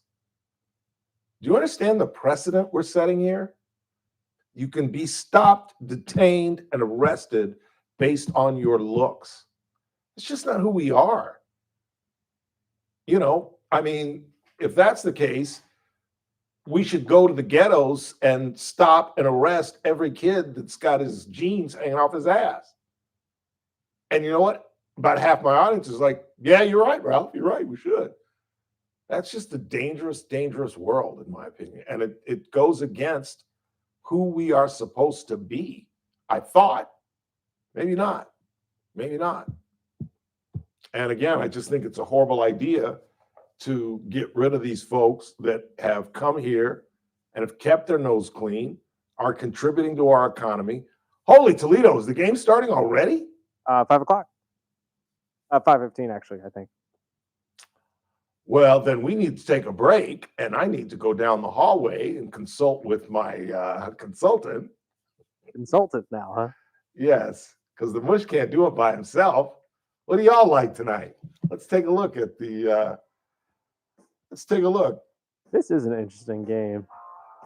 I don't give a damn about the game. I'm playing. I hate to have to give them love, but I'm playing Underdog, Undermine, Under Siege, Under the Bridge, Underdog. Caleb Williams. He's got to get 1 touchdown. Hey, Thinkers in there. JR.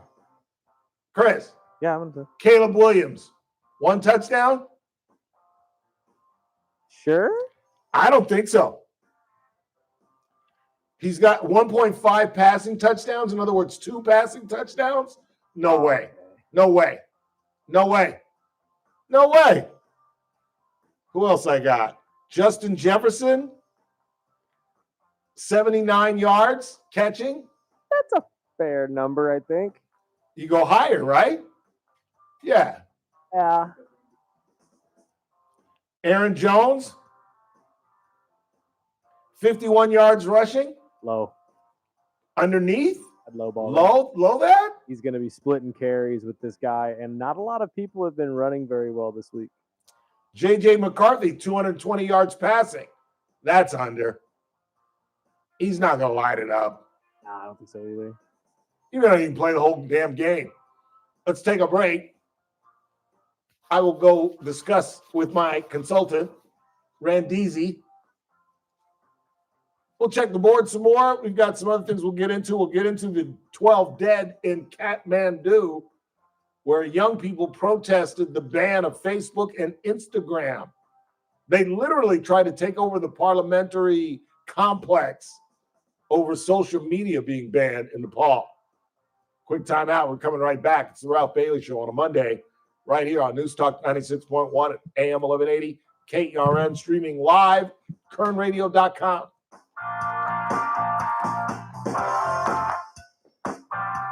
News Talk 96.1 and AM I got to take a poke. KERN. It's the JR I got to Show. take a poke. Gavin Newsom wants to counteract what Texas is doing in their I threw $40 redistricting by trying to take the power back from an independent council so he can redistrict I am. the California It dragged just when I thought I was He's out. so confident that Drags he's ready me to put it before the voters. He keeps I know. saying, I "Don't know. poke It the worked like a bear." motherfucker. Only you're not the bear. It worked like a Gavin. motherfucker. We are the voters, and we'll have the final say. And you, sir, will have egg on your face. As I did. JR Show. Weekdays Sure at 10 did. p.m. I was We'll going be for doing it 5 every players. Thursday, particularly I at was going for 4:30, when Daniel Petrie from Messmaker and Petrie Wealth Advisors joins us. Daniel gives us a weekly update on the deficit and its growth. We look at silver and Yeah, they do gold, that. and They have obviously a the flex. stock market and all If kind you of hit economic flex, you issues can that get- most you can miss importantly one and still impact win, you. but you get But half again, the you guys know what Messmaker and Petrie Wealth Advisors are all about. They're all about retirement. I keep telling you guys, it's one of the smartest moves that I've ever made financially. Is J.J. Call McCarthy Daniel, the starter? 395-9400, 395-9400.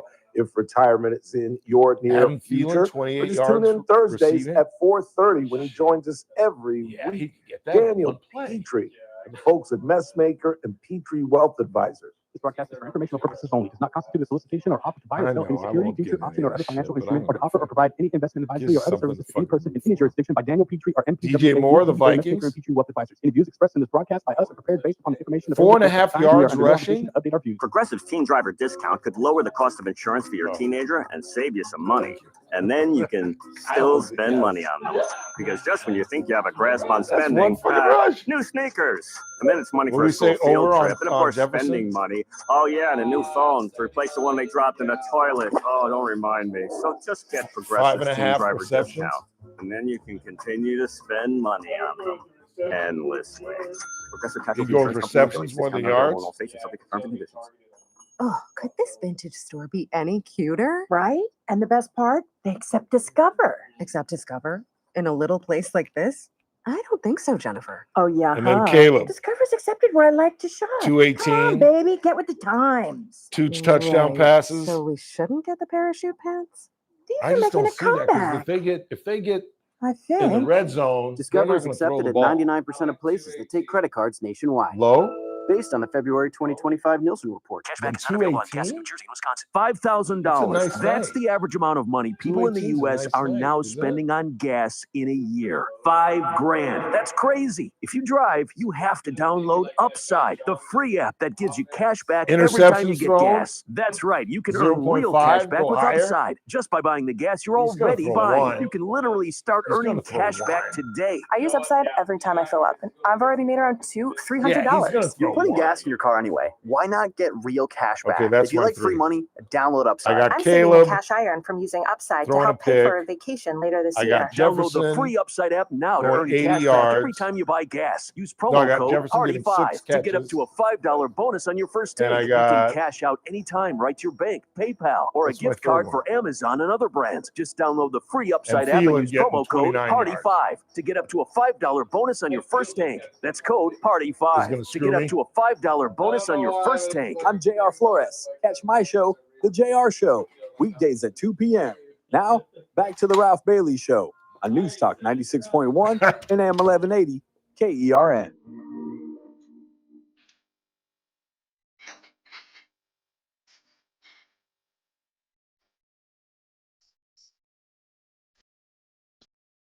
Patsy Cline, born on this day, 1932.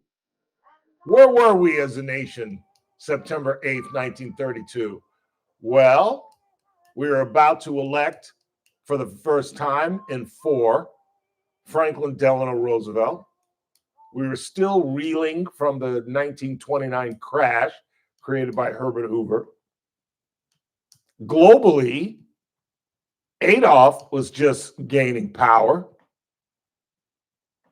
He would come come into power technically in 33, like 34, the famous Habsburg speech, where he consolidated basically every group, the brown shirts, the SS, everybody under his watch, and then negotiated with Chamberlain. Oh, I'm never going into Poland. I'm never going into Czechoslovakia. And then, they're in Paris. Very stupid.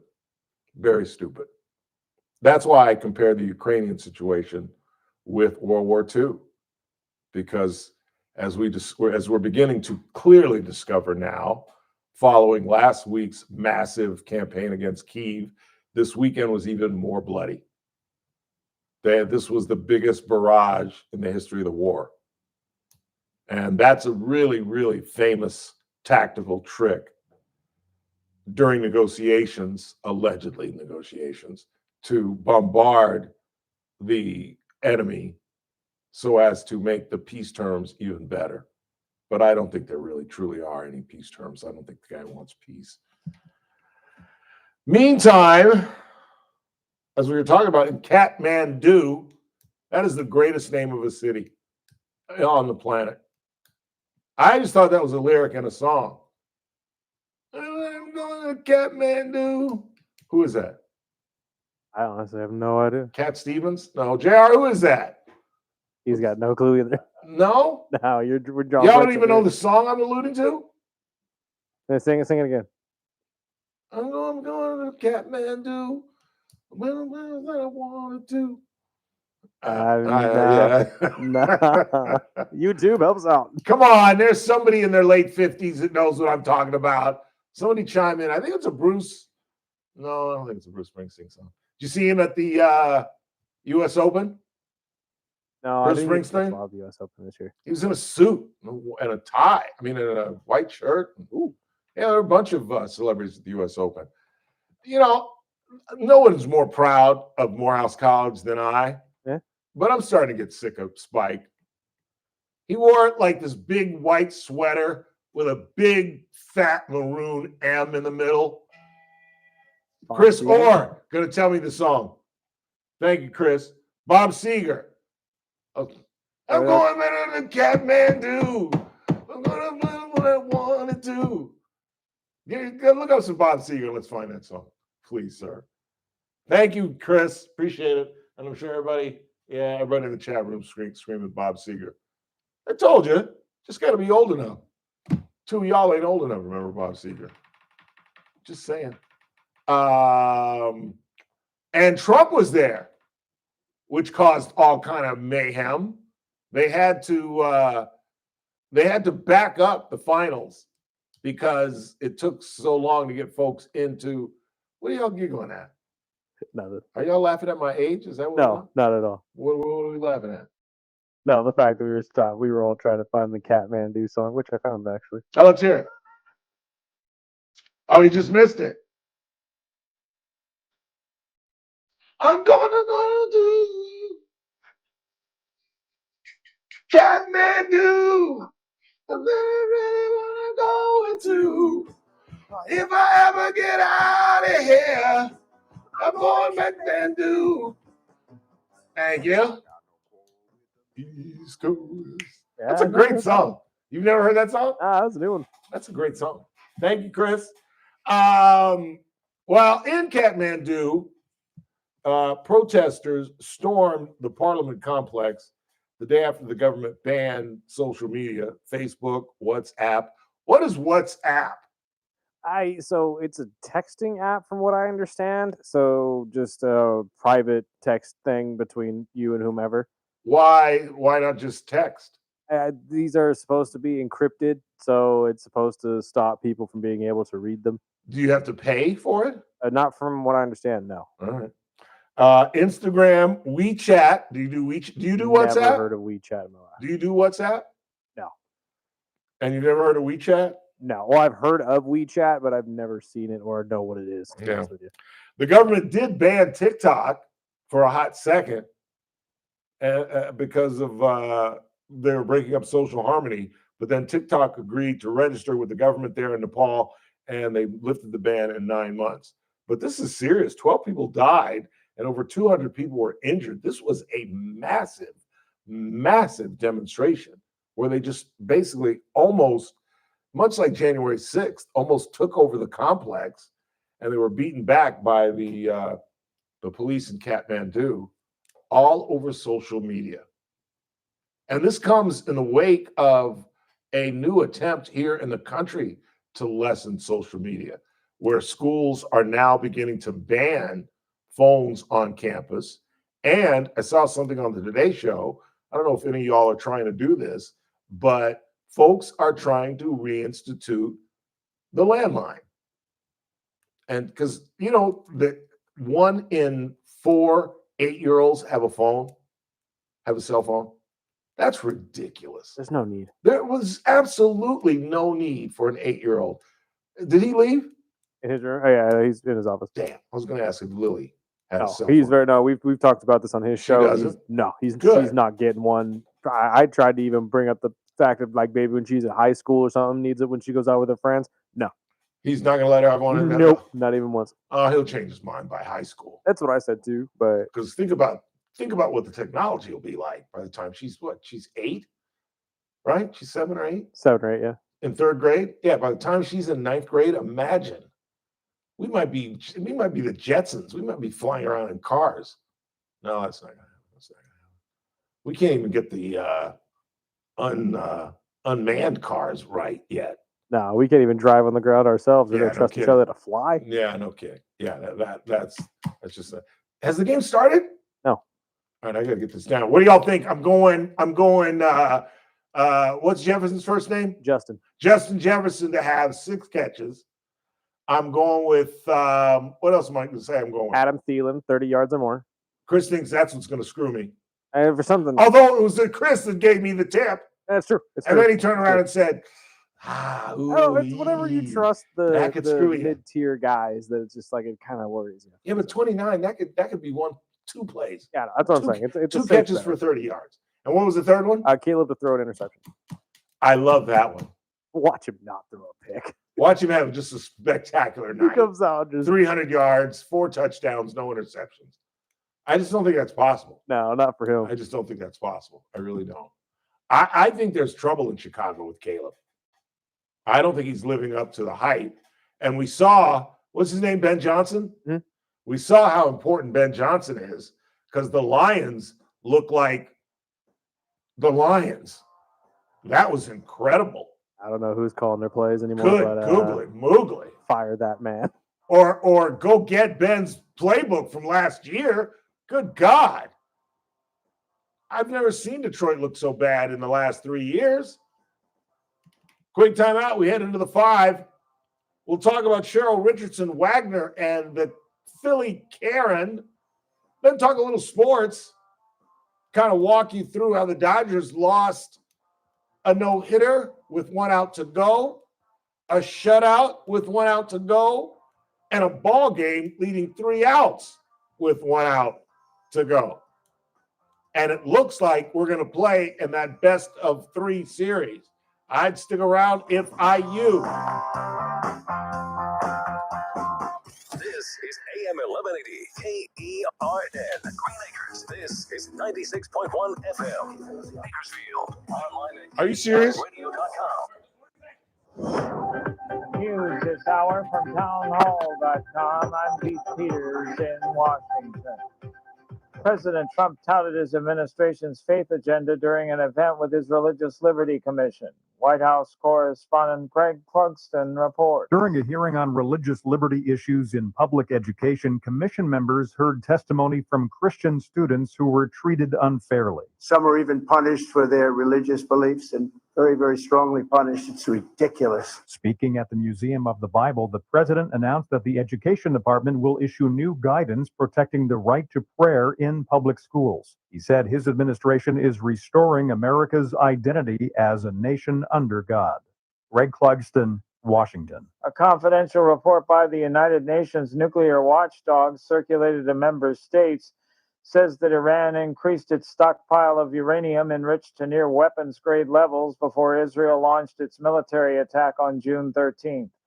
IAEA Chief Rafael Grossi urges Tehran to resume inspections to reduce the chances of more military attacks. I honestly think that if right, we I'm are able to resume in earnest Barely got it down. our work, Phelan's got to have and 30. inspections in full start to Jefferson's gotta take have place, the possibility of further military action will be diminished. And this is my sincere hope. The man charged with trying to assassinate Donald Trump while he played golf last year in South Florida stood before a group of potential jurors in a Florida courtroom and said he was sorry for bringing you all in here. Ryan Ruth is representing himself in the trial that began Monday in the federal courthouse in Fort Pierce, Florida. On Wall He could take a Street, Stock screen by 30 yards. 114 points. More at townhall.com. With my luck, you'll get 29.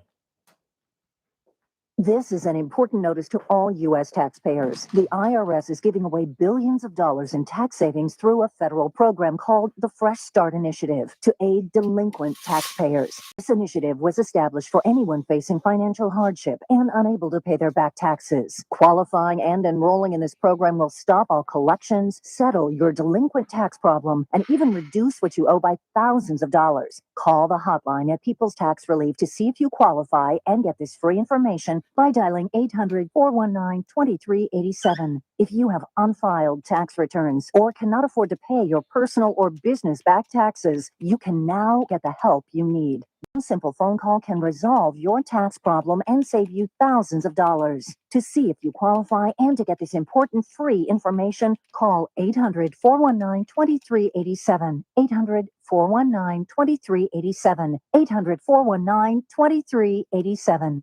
From the KERN Newsroom, your live and local news update on News Talk 96.1 and AM 1180 KERN. I'm Stace Keene. An assistant basketball coach with Cal State Bakersfield was due in court today, charged with several crimes, including human trafficking. According to reports, 32-year-old Kevin Mays was arrested following an anonymous tip from a woman who had claimed that Mays had trafficked her in California, Oregon, and Washington states. Mays played for the Roadrunners from 2014 to 2016, and he's been an assistant coach with the team for the past 6 seasons. He's been placed on administrative leave. An 84-year-old man convicted of murder has been granted parole after completing just half of his sentence. The California Board of Parole Hearings granted the release of Mendel Mendez, stating that he no longer posed a threat or risk to the public. Authorities with the Kern County Are they doing that? Mendez shot and killed Rafael Gutierrez There's Mendoza my boy right there. in May of 2004. Mendez was later Just need sentenced one, to 40 son. years in prison for Just that one. crime. Are they doing that? Are the Mannings still doing their deal? Yeah. Yeah, they have a Manning cast going simultaneously on ESPN too. You know, I DVR that as I watch Troy, just because I like their interviews. They Yeah, sometimes, exactly. I only watch for the interviews. yeah, they get interesting guests. They get like celebrities, players, Former coaches. players and stuff. That's the fun part. is Yeah. when you hear from those guys. Their analysis. Although, did you see the one that someone made with AI that was making fun of the Archie's first game? Oh, where it was like this kid was adopted. Yeah, the first thing I told you he was adopted. Yeah. That was great. $1 million before taxes. I got a funny feeling I'm this Stace kid's Keene going to in have the a night. KERN newsroom with news every half hour. Look at him. He could have a great night. Actually, you know what's funny? The Manning opening to last night's Sunday night game was pretty funny too. But are you going to get in trouble With the because we're kids? ESPN? Yeah. Yeah, that was funny. Watch Marshall be the good athlete to come out of this family. That boy? Yeah. It's the Ralph Bailey Show on News Talk 96.1 and AM 1180 Now KERN. make sure you leave the house when you make the call. You understand me? You hear me? Call from an outside line. I mean it. Call in or text to 661-842-KERN. That's 661-842-5376. Listen live at KERNradio.com. Now, the host you've been waiting all day for. Live from the KERN studio, here's Ralph Bailey. Final hour of the broadcast on this Monday, 8th day of September. It's the Ralph Bailey Show on News Talk 96.1 AM 1180 KERN. We're streaming live at KERNradio.com. We still got lots to do. Not lots, but a little something, something. I forgot to ask Kathy about something we can get into. Ryan Roth, the 59-year-old man who was stalking the president, and had it not been for a Secret Service agent, might have shot the president, assassinated the president on his very own golf course. Remember him? Guy who was sleeping out in the woods outside the golf course down there at Mar-a-Lago. Well, he's representing himself, and I just don't understand it. He's absolutely lost his mind. And you guys know the old saying, the attorney who has himself, wait, what does it go? The attorney that has himself as a client is a fool, or I'm totally butchering it. The suspect who is, you're an idiot to represent yourself. I forget how the phrase goes. There's a very famous cliche about has a fool for a client. The attorney that hires himself has a fool for a client, or something like that. A man who represents himself Has a fool for a client. Thank you. And it's true. It's funny.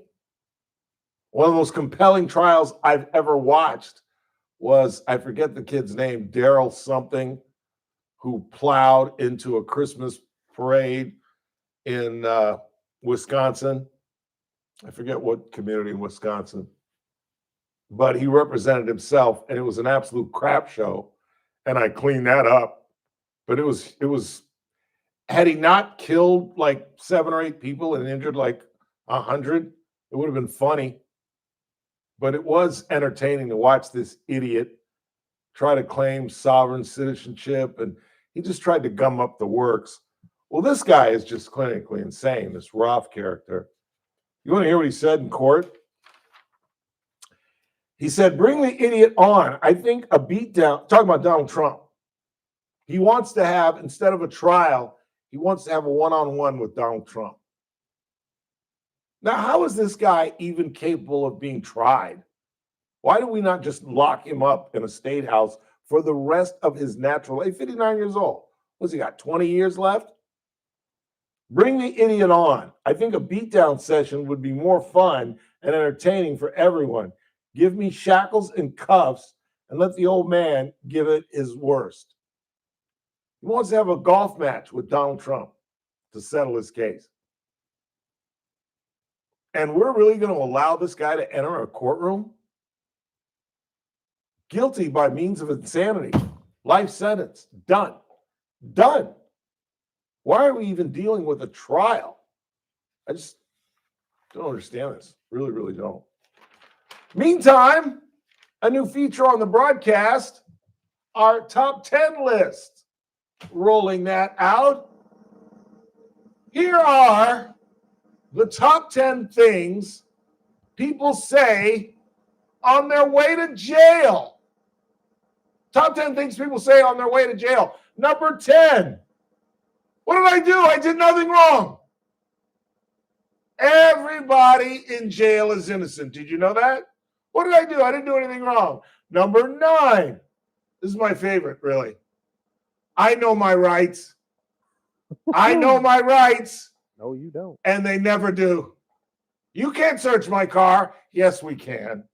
We can look for weapons. You can't search me. Yes, we can. I know my rights. Number 8. You're hurting me. I just had surgery.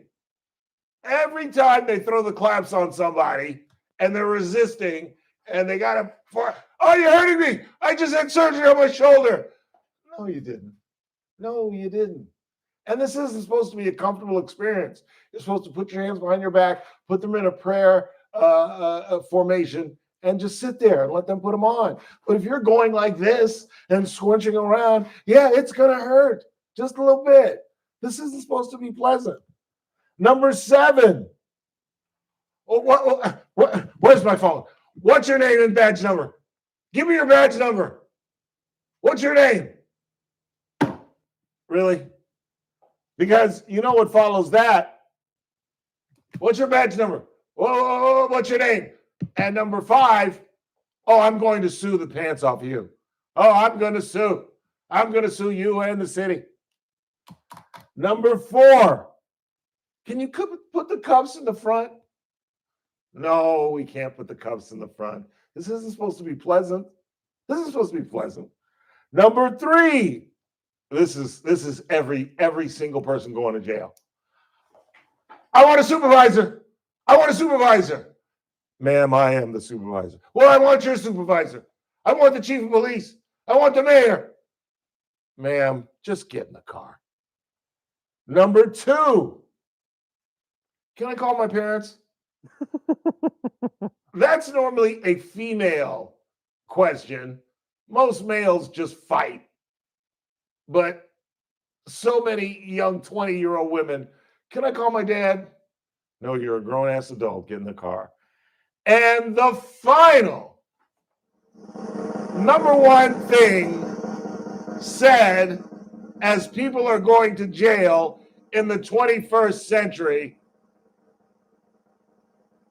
I can't breathe. I can't breathe. I can't breathe. In the name of George Floyd, I can't breathe. I can't breathe.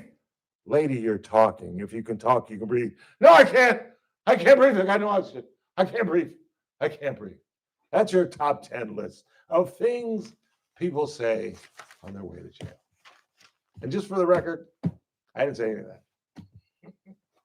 When they took me, I was just like, well, let's just get this over with. Let's go. Do we have confirmation? Yeah, I'm not going to fight this thing. I even said we don't even need to do that. Let's just go. Let's just get this thing over. It was a bad Wednesday night in 2006. A bad Wednesday night. But I never said any one of those things. Never, ever, ever. Because once you're going down, everything you do just makes it worse. The best thing you can do when you know you're going down is to be as nice and as cordial with these people as you possibly can. And every single night, because it's all my algorithms now, I get the entitled person who's going to jail. And it's amazing. It's amazing how many people will turn a simple traffic stop into an overnight jail stay. And maybe it's not true, but the cop will be stopping them for running a stoplight. And the cop will say, I was just going to give you a warning. But now you're going down for obstruction because you wouldn't get out of the car. It's amazing how many times I see where people won't get out of the car.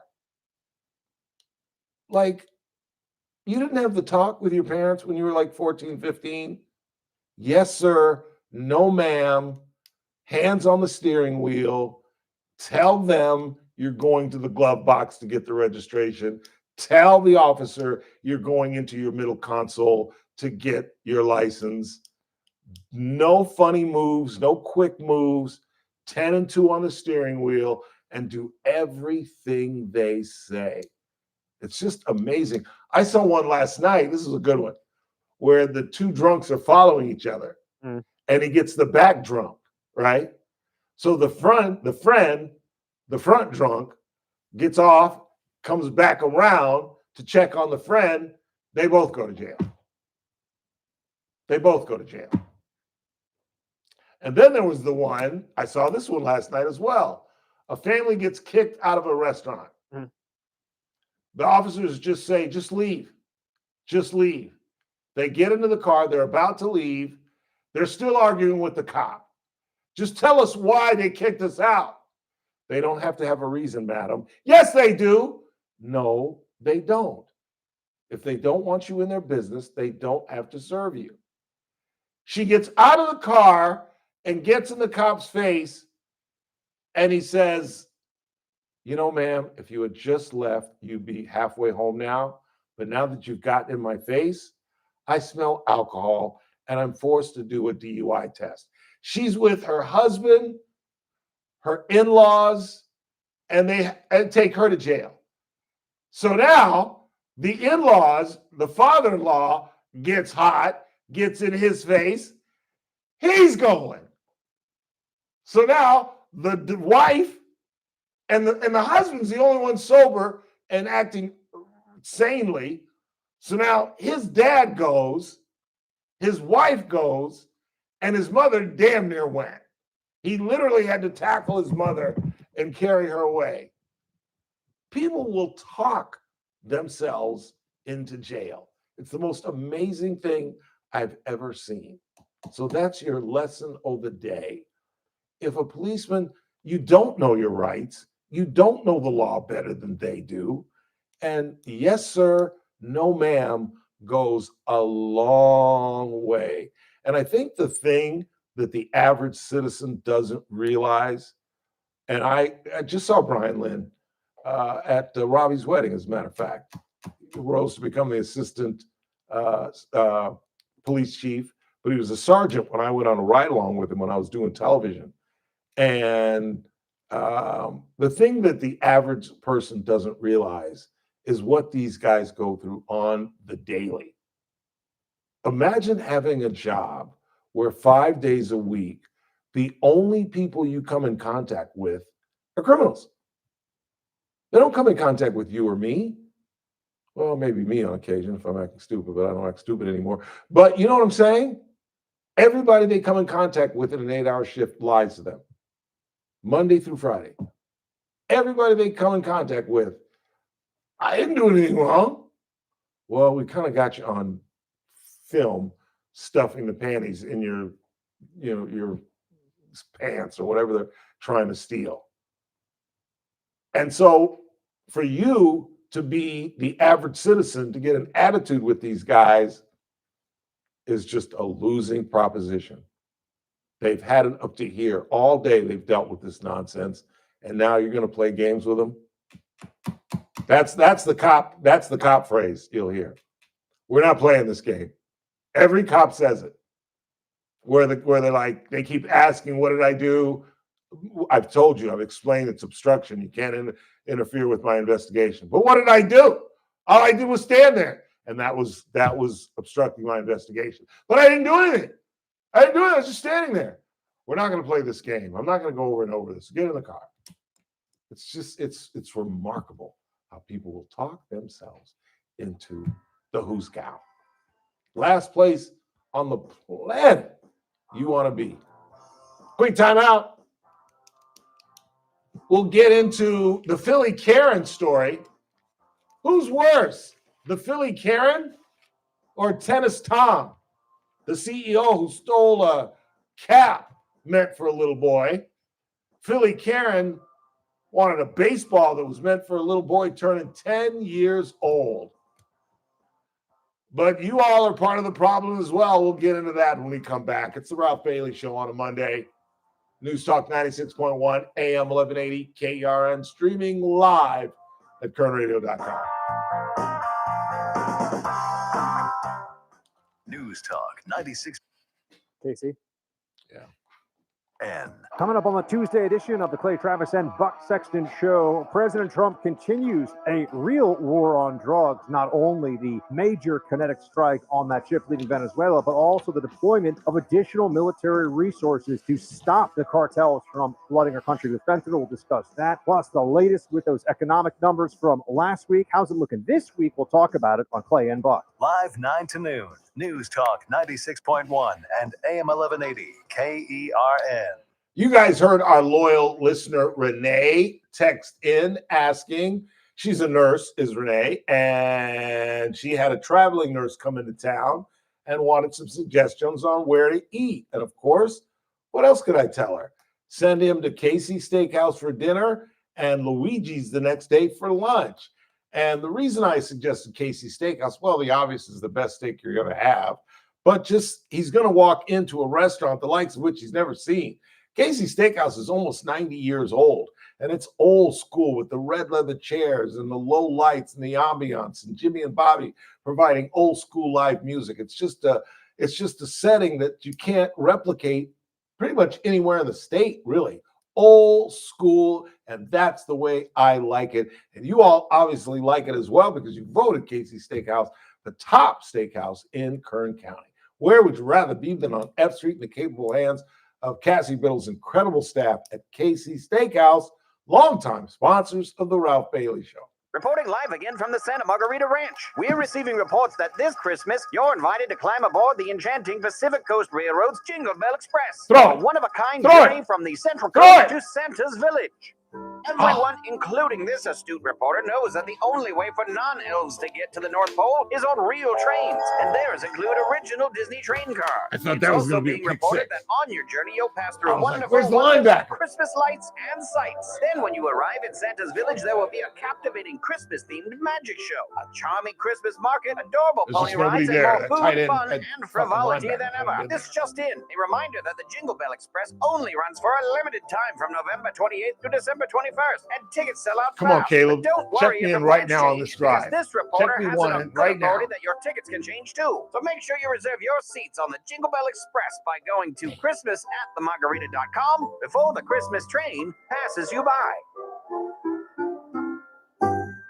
Cashback is not available on gas in New Jersey and Wisconsin. $5,000. That's the average amount of money people in the U.S. are now spending what I on need. I need them gas to get in a behind. year. $5,000. That's crazy. If you They drive, throw it a you lot, have to then the download guys are pinning their Upside, ears the back. free app that gives you And he cash just back chucks one every up. time you get gas. That's right. You can earn real cash back with second Upside six. just by buying the gas you're already buying. You can literally start earning cash back today. I use Upside every time I fill up, and I've already made around $300. You're putting gas in your car anyway. Why not get real cash back? If you like free money, download Upside. I'm saving the cash I earn from using Upside to help pay for a vacation later this year. Download the free Upside app now to earn cash back every time you buy gas. Use promo code PARTY5. Why didn't you to tell get me up that to a before I $5 picked you bonus in on your 6 first tank. picks? You can cash out anytime right to your bank, Where'd you get PayPal, the or a stat? gift card for Oh, they Amazon and told other you? brands. Just download the free Upside app and use promo that's not code bad. That's a great PARTY5 season. to get up to a How many $5 touchdowns bonus did he on your have? first tank. That's code That's not a PARTY5 bad to year. get up to a $5 bonus on your 26. first tank. The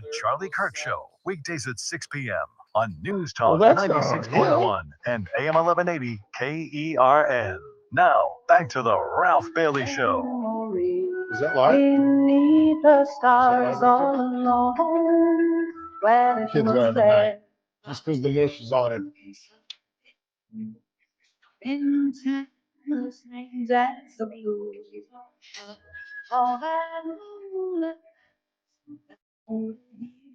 Caleb Williams should send me some kind of gift because he's going to have a night tonight because the mush is betting against him. I need 18 to throw one pick tonight, just one. And then Burdick tells me after the bet is waged that he only threw 6 picks all last season. I'm screwed. I'm totally screwed. You never know. That's 1 and 3. I need them to get behind Yes. and have to throw and let the Vikings get after them, blitzing and forcing him to just chuck it. But I'm screwed. I'm absolutely screwed. Who you got? Renee's on the line. Renee, what's really going on? We were just talking about you in the commercial. I know. I just was happy. Can you hear me? Yes, ma'am. Okay. Yeah, I was just driving home and I heard that. So I Where will did- tell him tomorrow. Where do you end up going? You know, I didn't check. But I'll tell him tomorrow. Yeah, tell him Casey Steakhouse for dinner, Luigi's for lunch. Okay. Which one has the live entertainment at night on Fridays? Luigi's. I mean, Casey Steakhouse. Casey Steakhouse. Are they both on F Street? Luigi's is not on F Street. Luigi's is on East 17th Street, 18th Street. I used to know that by heart. What is it? East 19th. East 19th Street. Okay. You may have to spell those. You may have to spell that for me. Luigi? Luigi. Okay. Luigi. Okay. I'll definitely let him know. And Casey Steakhouse is spelled K C Steakhouse. Oh, it's a K and a C? Yeah, Oh, K and a C. Yeah, that's the key. Oh, okay. I thought it was K. Okay. No, All right. K C Steakhouse. Okay. K dot C. Okay. Yeah. All right. I will Let us you know. Okay. let us know what he thought. Are you going with him? No. Have you been to Casey's Steakhouse? No, I haven't. Wow. Was that a pick? What else? What was that? Do they have like lobster there? They have lobster mac and cheese, and I believe they do have steak and lobster. I mean, steak and lobster. I don't like steak, but if they have lobster, I believe they do have lobster. I Maybe know. I'll check them out. And you got to try the lobster mac and cheese. That's just crazy. That sounds good. Yeah, that's one of their more popular dishes. It really is. Yeah, I'll check that out. All right, very good. Thanks for calling. Okay. All right, girlie. 842-537-6842 KRN. You got somebody else? No? No, that's all we got. Caleb Williams is having a night. This is one of the best drives I've ever seen him engineer. I truly am the mush. I should go into business. I can make you a star. Just give me some money, let me bet against you, and you will perform well. Caleb Williams is leading them. He's 6 for 6 for 51 yards. I still don't think he gets to, what was the number? 219? Because a lot of these passes are like 5 yards. Yeah. Because like 6 for 51, what is that? 8 yards, 9 yards? No, 8. Yeah. 8 yards a pop. That's actually not too bad, I guess. Yeah, that's not bad. 8 yards a pop, but I don't know. He looks better. Ben Johnson, if they win 10 games, Ben Johnson's going to go down as a genius because the Lions look horrible. Horrible. I mean, like they've fallen off a cliff since he left. If you didn't know, Ben Johnson, head coach of the Chicago Bears, was the engineer of the Lions offense over the last 2 years, which a lot of people thought could have gotten to the Super Bowl. I was one of those people. And now he's in Chicago. And there was talk during the training period that Ben wasn't getting along with Caleb. Caleb wasn't listening to him, that there were issues. When he comes out, he's got a big fat C on his jersey, meaning he's a captain. So at least the players believe in him. And like I said, he's 6 for 6 in this drive. They're stuck down on the 5-yard line, now the 7-yard line after a 2-yard loss. But he looks good. He's not running around like he was at SC, like he did his rookie year. But he looks a whole lot better. It was arguably one of the best first weeks in the NFL, in NFL history. It really, truly was. Speaking of the devil, now he's running crazy. And he's going to score a touchdown, and he scored a touchdown. And I could have taken that. Caleb to score a touchdown. Rushing touchdown? Yeah, could have taken that. Could have taken that. Instead, I'm going to get screwed. And they might beat Minnesota. Who's Minnesota's quarterback? J.J. McCarthy. It's his first game. Yeah, the Michigan kid. We're going to see him for the first time. This ought to be rich.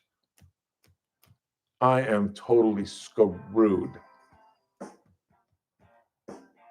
Thielen is going to have 1 catch for 14 yards. JJ's going to, what I need, 6? Yeah. He'll have 5. I'm screwed. And Chicago fans are dancing in the streets. Yes, they are. I don't know too many Bears fans out here. Who's a Bear? Who do I know is a Bear fan? You know any Bear fans? I know a couple. I do too, and I can't remember who it is. A good friend Arnold Duran, diehard Bear fan. Yeah. I know a Bear fan, and I can't remember who it is. Quick break, last half hour of the broadcast. It's TRBS on a Monday. Don't go anywhere.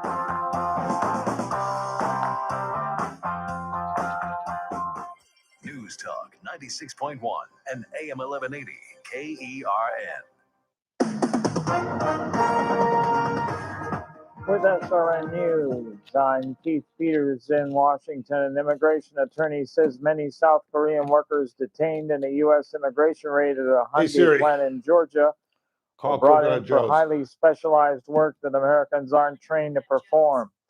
Atlanta attorney Charles Kuck represents 4 South Koreans who were among 475 workers rounded up in the raid last week west of Savannah. The man charged with trying to assassinate Donald Trump while he played golf last year in South Florida stood before a group of potential jurors in a Florida courtroom and said he was sorry for bringing you all in here.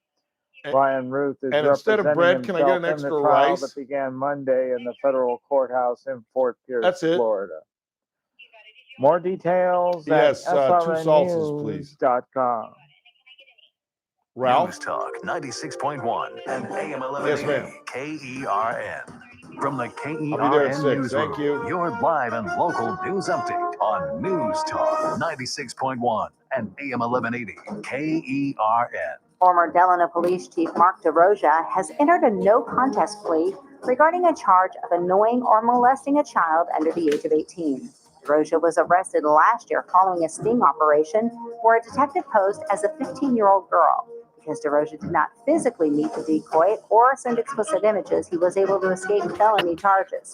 He will, however, have to register as a sex offender for the next 10 years as part of his plea agreement. 42-year-old Michael McClintock has pled no contest in the death of 63-year-old Randy Eugene Stark. According to reports, Stark was killed last November by McClintock, who then fled to Texas. He was later arrested in January. McClintock will be sentenced next month. I'm Stace Keene in the KERN newsroom with news every half hour or when it breaks on News Talk 96.1 and AM 1180 KERN. Please meet Paul Sheldon's client, Vivian Rushing. Hi, my name is Vivian Rushing. I am a client of Paul Sheldon. They helped me get everything in order. I had no clue what I was doing, and they were wonderful. The staff is amazing. Lynn and Kelly go out of their way to make you feel comfortable when you walk through the doors and make sure you have everything that you need. Paul is very accommodating. He uses himself as an example to help you understand the process of the insurance and what benefits you should be looking at and what you shouldn't be looking at and how to go about getting it together. I have recommended Paul Sheldon. Just a couple of days ago, I was in line to get my medications, and this gentleman was talking about retiring and didn't know what to do. I told him, contact Paul Sheldon. He's the best. I just want to say thank you, Paul Sheldon. You're wonderful and your staff is amazing. When Medicare matters, our team has the answers. Team Paul Sheldon. 398-2298. Tuesday's Armstrong and Getty show. France's government has toppled. Got all kinds of debt problems, economic problems. You mean you can't retire at 50 and get 8 weeks of vacation your whole life? That doesn't last forever? I'll be darned. And if you weren't already cynical about the whole influencer thing, turns out quite a few of the big ones don't exist. They're entirely AI generated. And these are odd times. On the next Armstrong and Getty show. Weekdays noon to 2 on News Talk 96.1 and AM 1180 KERN. The Armstrong and Getty Show. Weekdays noon to 2 on News Talk 96.1 and AM 1180 KERN. Now, back to the Ralph Bailey Show.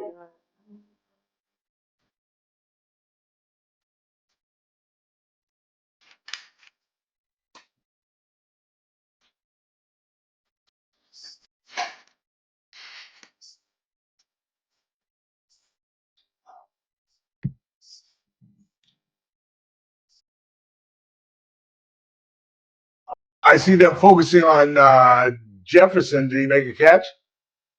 I honestly was not paying attention to the other time. That's the problem with doing this. You really got to watch. That's the reason I do it, really, because you really have to be attentive and watch like every play, unless you want to just go to ESPN. Look at McCarthy, just bumbling and stumbling all over himself. Good googly moogly. I'm so screwed.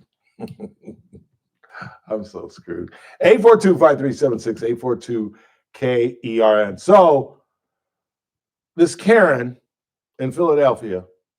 Technically Miami. Oh, that's right. That's right. It was in Miami. Yeah, she's a Philly fan in Philly Miami. fan in Miami. I keep forgetting that. It was a Marlins game. You're right. And she's out in left field, and you all know the story. It's gone viral. Everybody's been talking about it over the weekend. And our question of the day is, who is worse? Tom Tennis, the corporate CEO who basically stole a cap from a child? I think he's worse because he got away with it. Yeah. Now, did they give the kid? They gave the kid. No, I think they. Yeah, he met slack he too, met. but Yeah, he met the tennis player. Yeah. Who was supposed to give him the hat. He got some I love. think actually the guy got guilted into giving the hat back too. I don't think he actually got to keep the hat. Well, at first he threatened people that were canceling him. Right. Big time CEO, and he threatened to sue people who were thrashing him on the internet, which is just the typical CEO thing to do.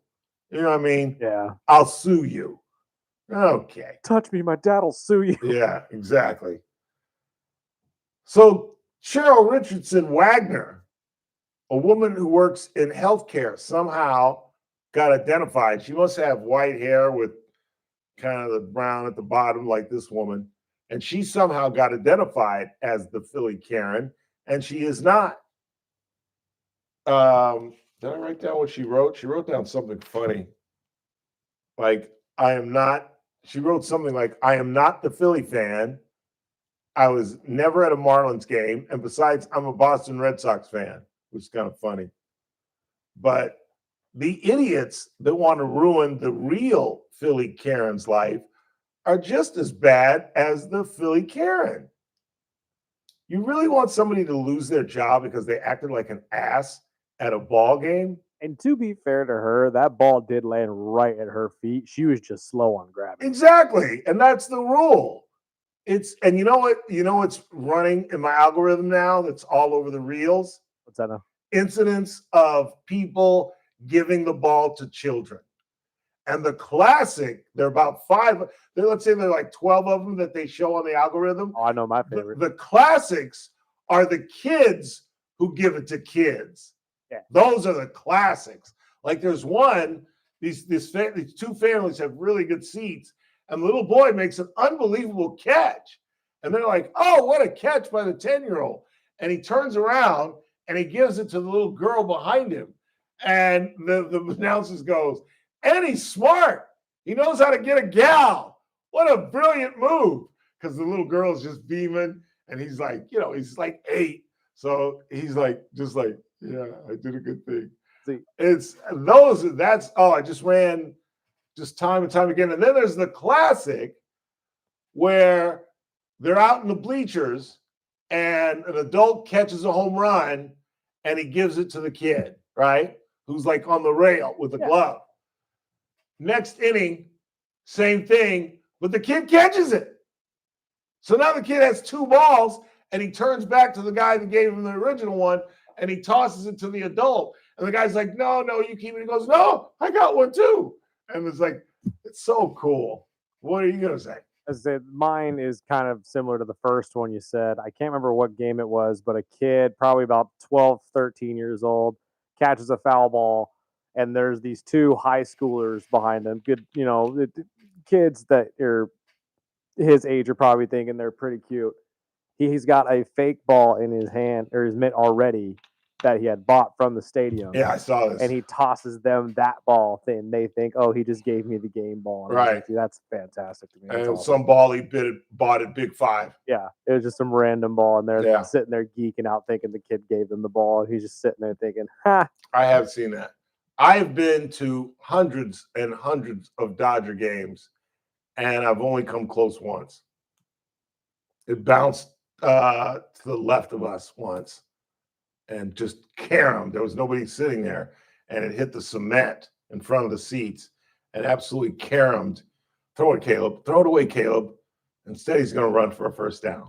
This kid's going to have the night of his life because the mush has officially anointed him. Unbelievable. Congratulations. Yeah, I'm consistent. You made him the MVP. I absolutely did. He's going to get the game ball tonight. He's having the game of his life. There's still a chance he can make a mistake.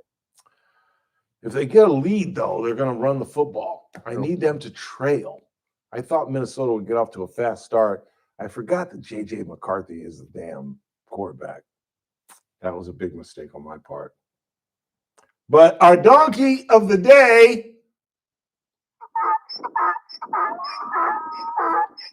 is not one single person.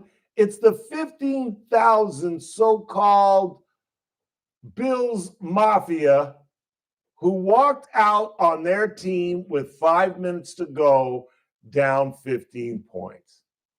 I cannot believe that. And did you hear Superman after the game? He made allusions to it in every interview that he did. You know how they do that stupid interview right after the game, which I hate. I don't know why. I hate the on-field interviews. I really do. I don't know why. Let them enjoy their win. But it's network TV, and that's what this is, all a television show, so it has gone. He mentioned it then. He said something like, it's too bad that 15,000 fans walked out on us, but, we still got the win. And then when he had to sit down with the media inside the locker room, he mentioned it again. That has to piss them off. Oh, 100%. Come on. Like, if it was anybody else, but you got the best quarterback in football. You're down 2 scores. Exactly. Nothing. With like 5 minutes to go. Like, it was like with $140, and they still had timeouts. Now, I won't lie. That play by Lamar with 14 minutes left in the fourth quarter was pretty cool. Almost had a pick. I thought the play of the game was DeAndre Hopkins. Yeah, that one-handed catch. Dude may be 33 years old, but he's still a badass. He really is. He is perfect for them. Doesn't need a lot of catches, but he'll make a clutch catch for you at the back of the end zone or that fade route or whatever, coming across the middle for a big first down on 3rd and long. He's a badass. Isn't that incredible? You get into your mid-30s and you're an old man. I'm coming so close to picks. Coming so close. That's what I'm saying. Just need one. You're Just fine. one. Just one. That's all I You need. got plenty of time. Yeah. 842-5376, 842-KRN. Anything left on the board? Yeah, I got a couple here. What do you got? Hi, Ralph. A going to jail story for you. What do you got? Early 2000s at Riley's Tavern, Bakersfield, Saturday night. Fire Riley's. marshal and police show up, block the whole entrance with people outside. Cops yell out saying, "Who wants to go to jail?" 6 people raise their hands and off they go. That's another one. That is another one. Well, then go ahead and arrest me then. Put your hands behind your back. Like, yes, please. Yeah, that's another top 10. I just didn't have room. But that's another top 10 thing that people say as they're going to jail. Well, then just go ahead and arrest me. I don't care. I don't give a F. Go ahead and arrest me. Because, 7 out of 10 times these people are. Sometimes I see these people and I'm like, how much did you drink? See, but you know what it is in today? Why these people just wild out and just absolutely lose it and act ridiculously stupid. It's no longer just being drunk. You know what I'm saying? They pop something, whether it's a Vicodin or a Norco or a, what's the O word? Oxycontin. It's something. They're not just drunk. Because some of the ones that I see, these people just act like just so ridiculously stupid, banging their heads up against the plastic glass in the back of the cop car. Just idiotic stuff, refusing a breath test, which just furthers the charges. Even if you're going to blow a 3-0, you got to take the breath test because they can suspend your license for up to a year if you refuse. But, these people are scofflaws. They don't give a damn. You think they're not going to drive on a suspended license? Really? Come on. One more text message. Let's take our final break of the night. Owner of Camping World gave the dad an RV too. Yeah. Gave him World Series tickets. We talked about at the top of the show. I forgot to mention that again. But yeah, that's what I said at the top of the show. This kid, Lincoln Feltwell, the kid who was about to turn 10, who the woman stole the ball from, he's got to send her a Christmas card.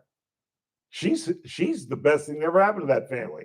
They not only got World Series tickets from the same man, but they got, apparently, according to Chris, a free RV for the family. That's nutsy cuckoo. Along with getting to meet Harrison Bader, getting a bat signed by Bader, and a bunch of Marlins swag that it was in Miami. The Miami Marlins recognized what was going on out there. Or word got back to them somehow or through the television, I'm sure. And they gave him a bunch of swag. You got to go kiss that lady on the mouth, man. Meantime, the whole internet rage trying to cancel this woman. I just don't understand how mean-spirited we've become and how we want to destroy people who we deem don't act the way we expect them to. So we are going to act as a vigilante group. And again, the biggest problem with vigilantes played out in this very situation where they identified the wrong woman. For the wrong woman. Can you imagine that day for that woman, Cheryl Richardson Wagner, who is a Boston Red Sox fan and has never been to a Marlins game, but yet she was identified as the Philly Karen. Imagine her day. just all day saying, it's not me. I've never been to Miami. I'm a Red Sox fan, die hard. Never put on a Philly uniform. She had to say that for probably the whole weekend. That's the problem with street justice. You don't always get it right. You can't take the law into your own hands because you don't know what you're doing. You don't know your rights. You don't know the law. Just because you watch NCIS doesn't mean you know police work and the law. It's ridiculous. Let's go ahead and take our final break of the night. Tomorrow's an unfortunate Tuesday for us. Teresa Golder, our federal judge, is going to be out of town tomorrow. But we are efforting an interview with the folks from Cap K. They've got a big food drive coming up on Wednesday. So I would be pretty certain we're going to have somebody on from Cap K to talk about that.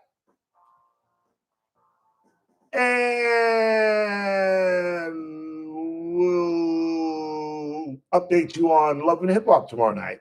No, I'm kidding. It's going to be a good one tomorrow night, though. It's going to be a good one. The girls are going to go at it tomorrow night. There's a big meeting. I'm a big Love and Hip Hop fan. I'm sorry. And Love After Lockup Friday. Oh, so good. So good.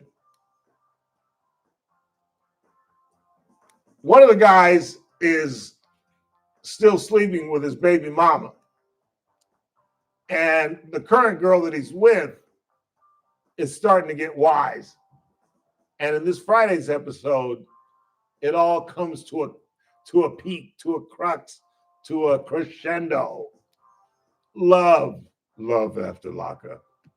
Final break of the night. Keep it locked. Charlie Kirk at the top of the hour. Meantime, you're listening to The Ralph Bailey Show on News Talk 96.1, AM 1180, KERN, where we stream live at kernradio.com. News Talk 96.1 and AM 1180 KERN. Coming up on the Tuesday edition of the Clay Travis and Buck Sexton Show, President Trump continues a real war on drugs, not only the major kinetic strike on that ship leaving Venezuela, but also the deployment of additional military resources to stop the cartels from flooding our country with fentanyl. We'll discuss that, plus the latest with those economic numbers from last week. How's it looking this week? We'll talk about it on Clay and Buck. Live 9 to noon. News Talk 96.1 and AM 1180 KERN. Oh no, stomach issues again? Stomach issues? Who are you? Your pancreas. I could be the real reason for your diarrhea, gas, bloating, stomach pain, or loose oily stools. I thought it was my stomach. People often do, but any of these symptoms could mean having a condition called exocrine pancreatic insufficiency, or EPI. With EPI, the pancreas doesn't release enough enzymes to break down food, but EPI is manageable. Use the symptom checker on identifyepi.com and speak with your doctor. That's identifyepi.com. I've got the world sponsored by on AbbVie. a string. This is the story of the one. As a custodial supervisor at a high school, he knows that during cold and flu season, germs spread What a fast. world, what a It's why he life. partners I'm with in Granger love. to stay fully stocked on the products and supplies he needs, from tissues to disinfectants to floor scrubbers. Also that he can help students, staff, and teachers stay healthy and focused. Call 5 yards 1-800 is fine. Granger, Great. Granger.com, or just stop by. I'm screwed. Granger. 2 For the sacks, ones 5 who yards. Get it done. And they've only thrown it once. And we're already in the Hey, second folks, quarter. this is Michael Beans, noted Get barbecue it to connoisseur. JJ. Get it to Give me Thielen. that microphone. JJ. This is the real Michael Binge, noted barbecue connoisseur. That was my buddy Jeff Salters doing his best impression of me. Throw And it to you'll the never running guess back? where I am. I'm sitting here eating barbecue with the man. Hey, why don't you tell us about what's going on with the catering in the banquet hall? Thanks, bud. Yes, we have got the catering line. It is hopping. People are calling in, booking their caterings right now. And for those of you looking for a banquet hall or a facility to host your event, we got you covered. Salty's Banquet and Event Why do you Center, extend your arms right 6720 there? Chirag Court. Just So just run give with us a it. call at 661-563-2739, Why do you have to use your 661-563-2739. Salty's run with Barbecue and it. Catering, 9425 Rosedale Highway and 6801 White Lane. Hey, folks, you know the line. Say it with me. California grilled, Texas approved. That's where you should have thrown it, son of a bitch. Need cash fast? Tap into the value of your home with a home equity line of credit from Valley Strong Credit Union. Whether it's for home improvements, debt consolidation, or that dream vacation, you can get your cash offer in minutes. That's right, just minutes to unlock the power of your home's equity with no hard credit pull to see how much cash you can get. No stress, no waiting, just smart local banking that puts you first. Grow your possibilities with Valley Strong Credit Union. They made Visit a rookie a valleystrong.com to captain? get Really? started today. The Clay Travis and Buck Sexton Show, live 9 to noon. Now back to the Ralph Bailey Show on News Talk 96.1 and AM 1180 KERN. I look at the letter that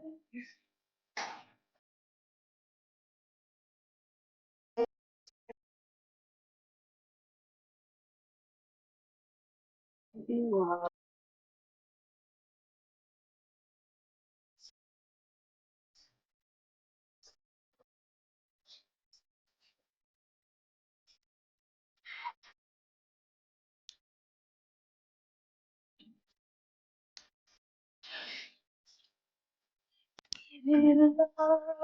Somebody in the chat room said I put their kids through college.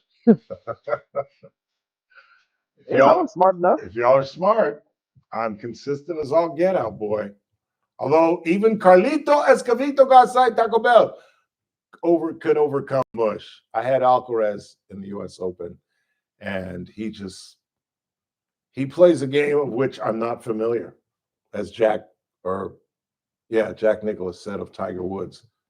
He really just makes shots that nobody else in tennis can make. And I mean, Sinner played his butt off. It's not like Sinner played badly. It's just, and the other thing that I didn't know about Carlos Alcaraz, did you know this? He's got the fastest serve in tennis. Or at least, maybe there's somebody bigger. I'm assuming that Sinner is one of the biggest servers. He was serving about 125. What do you think Carlos was serving at? 40? 135, 133. Oh, okay, nice. I mean, that was incredible. Think about that. Yeah. His second serves are 95 miles an hour. Now, when we see that in a tennis match, you think, what big deal, 95 miles an hour. Think about that in baseball. A 95 mile per hour fastball is still pretty damn good. You know what I'm saying? It's not 100 miles an hour, but it's still pretty damn good. And that's his second serve. Imagine if you could throw a baseball 133 miles an hour. You'd be absolutely untouchable. And yet these guys can return balls going 133 miles an hour, although Sinner did not actually. But Alcaraz was returning his 125 mile per hour serve, and most guys couldn't even get their racket on it. I mean, he just hit shots and angles and drop shots, and he's got like this little chippy drop shot where it's kind of a drop shot, but it's deep. And it's kind of a difficult ball to handle because it's moving and it changes the pace. You know, you get used to going boom, boom, boom. And all of a sudden it's it's like throwing a changeup after throwing 4 straight fastballs.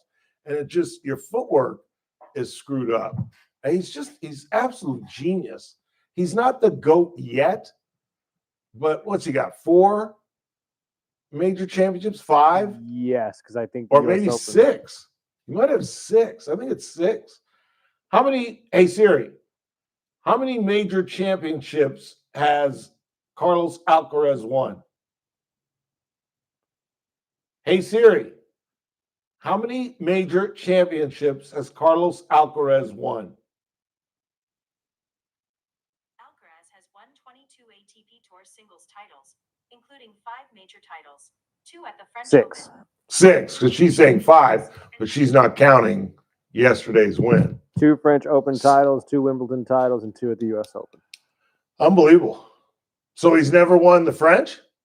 Oh, he's won twice at the French. So he's never won the Australian? Yes. Which is coming up in January. That's interesting that he's never won in Australia because that's a hard court, just like the US Open.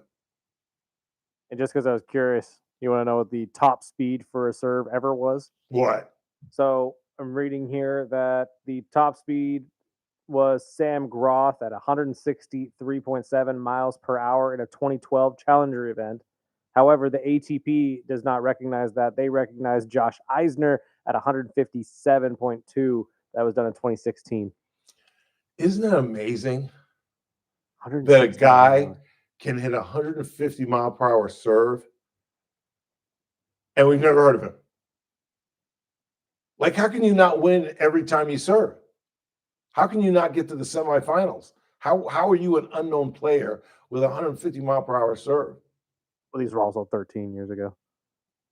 Okay, 13 years ago. We still never heard. You heard of him 13 years ago? No, absolutely. I followed tennis 13 years ago. I never heard of this guy. Now, do they record it if it's not in? Is he just flailing away and not? I mean, how can you not? You would think if you had 150 mile per hour serve that you'd at least be, not a superstar. You'd be like Andy Roddick. You know what I mean? Somebody who was good but not great. You'd be a Jim Courier. You'd be at least a name we would recognize. That guy sounds like he sells tires down on Union Avenue. And he had 150 mile per hour serve. That's just crazy. And you remember Roscoe? No, you don't remember Roscoe Tanner. But Roscoe Tanner was the big guy when I was growing up. And he was left-handed, and he had a huge serve, and he never won. It's like I guess it's the same thing in golf. These guys can hit 360 yards, and they can't chip and putt. Because imagine our guy that we come bring out, Josh, our trick shot guy. He should be dominating on the golf tour. And he says what is true. I ask, because every year I ask him, I go, dude, are you ever going to take a shot? Can't chip and putt. I can't chip and putt. I can't putt. That's what it's all about in terms of scoring. God, these guys are wide open. I am not going to get a pick from Caleb. Caleb Williams is having the greatest game of his career. And all I need him is to throw it to the other guys once. That's all I need. No, that's not all I need because I'm not going to get – Jeffries is not going to get 6 catches. J.J. McCarthy, they won't even throw the ball 20 times with McCarthy. So now that's maybe what I need. I need Chicago to get up. So they have to make McCarthy throw the ball. Because as long as it's close or if Minnesota gets ahead, they're not going to let McCarthy throw the football. I don't think. All right, that's going to do it for us on this 8th day of September. I want to thank Dr. Jeet Singh from Centric Health and, of course, the professor, Kathy Abernathy. Tomorrow, unfortunately, no Teresa Goldner, but don't be surprised if somebody from Cap K joins us. We are efforting an interview with those folks. They've got a big food drive down on Compassion Corner, right across the street from Channel 17 on Wednesday. We'll pump that up for them whether we get somebody or not. In the meantime, I'm headed home to watch my $10 evaporate yet again. You Bears fans should be loving me right now. But in the meantime, for Chris Burdick, I'm Ralph Bailey. That's what's really going on, and I will rap to you tomorrow.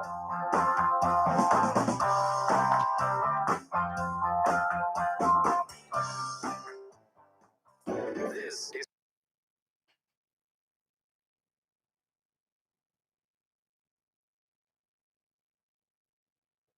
Whenever you're ready.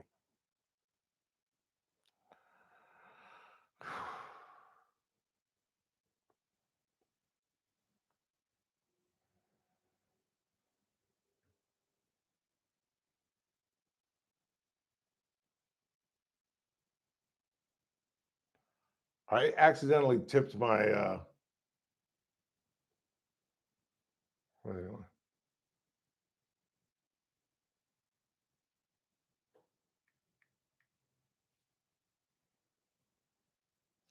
I haven't been at Coconut Joe's in a minute. What did we do today?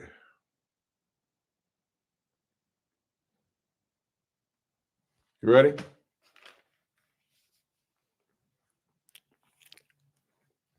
I'm not a guy. I can't talk. Look at this kid. Game of his life.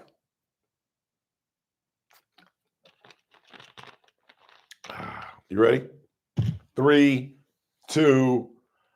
Look, the Philly Karen is a despicable human being, but everyone that wants to see this woman crushed, fired, destroyed is wrong. You're just as bad. And vigilantism never gets anywhere because they identify this woman named Cheryl Richardson Wagner as the Philly Karen, and they were wrong.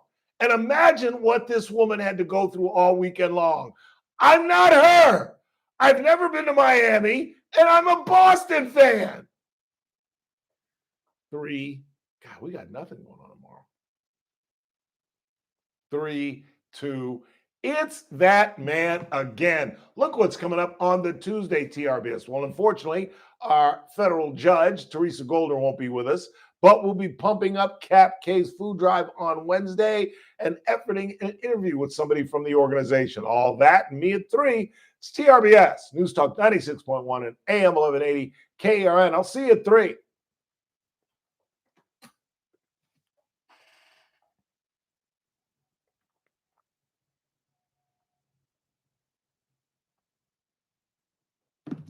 $13 just because I'm going to Coconut Joe's. And he reveals the big media's agenda on Trump's health. You need to watch Rob Finnerty on Newsmax. Check out your local cable system. Newsmax is on all major systems. Or download the free Newsmax app. It costs you nothing, and you can watch in minutes. Finnerty is the fastest growing primetime news show in America. Find out why even President Trump is tuning in. More than 40 million Americans go to Newsmax for news they can trust. Because we are real news for real people. From the KERN Newsroom, your live and local news update. See you guys. News Thanks for listening. 96.1 See you tomorrow. and AM 1180 KERN. I'm Stace Keen. The Kern County Sheriff's Department is investigating the death of a man whose body was discovered over the weekend in Mojave. According to reports, deputies responded to the 300 block of Trotter Avenue after receiving a call regarding a body being discovered. Homicide investigators were called to the scene. However, it's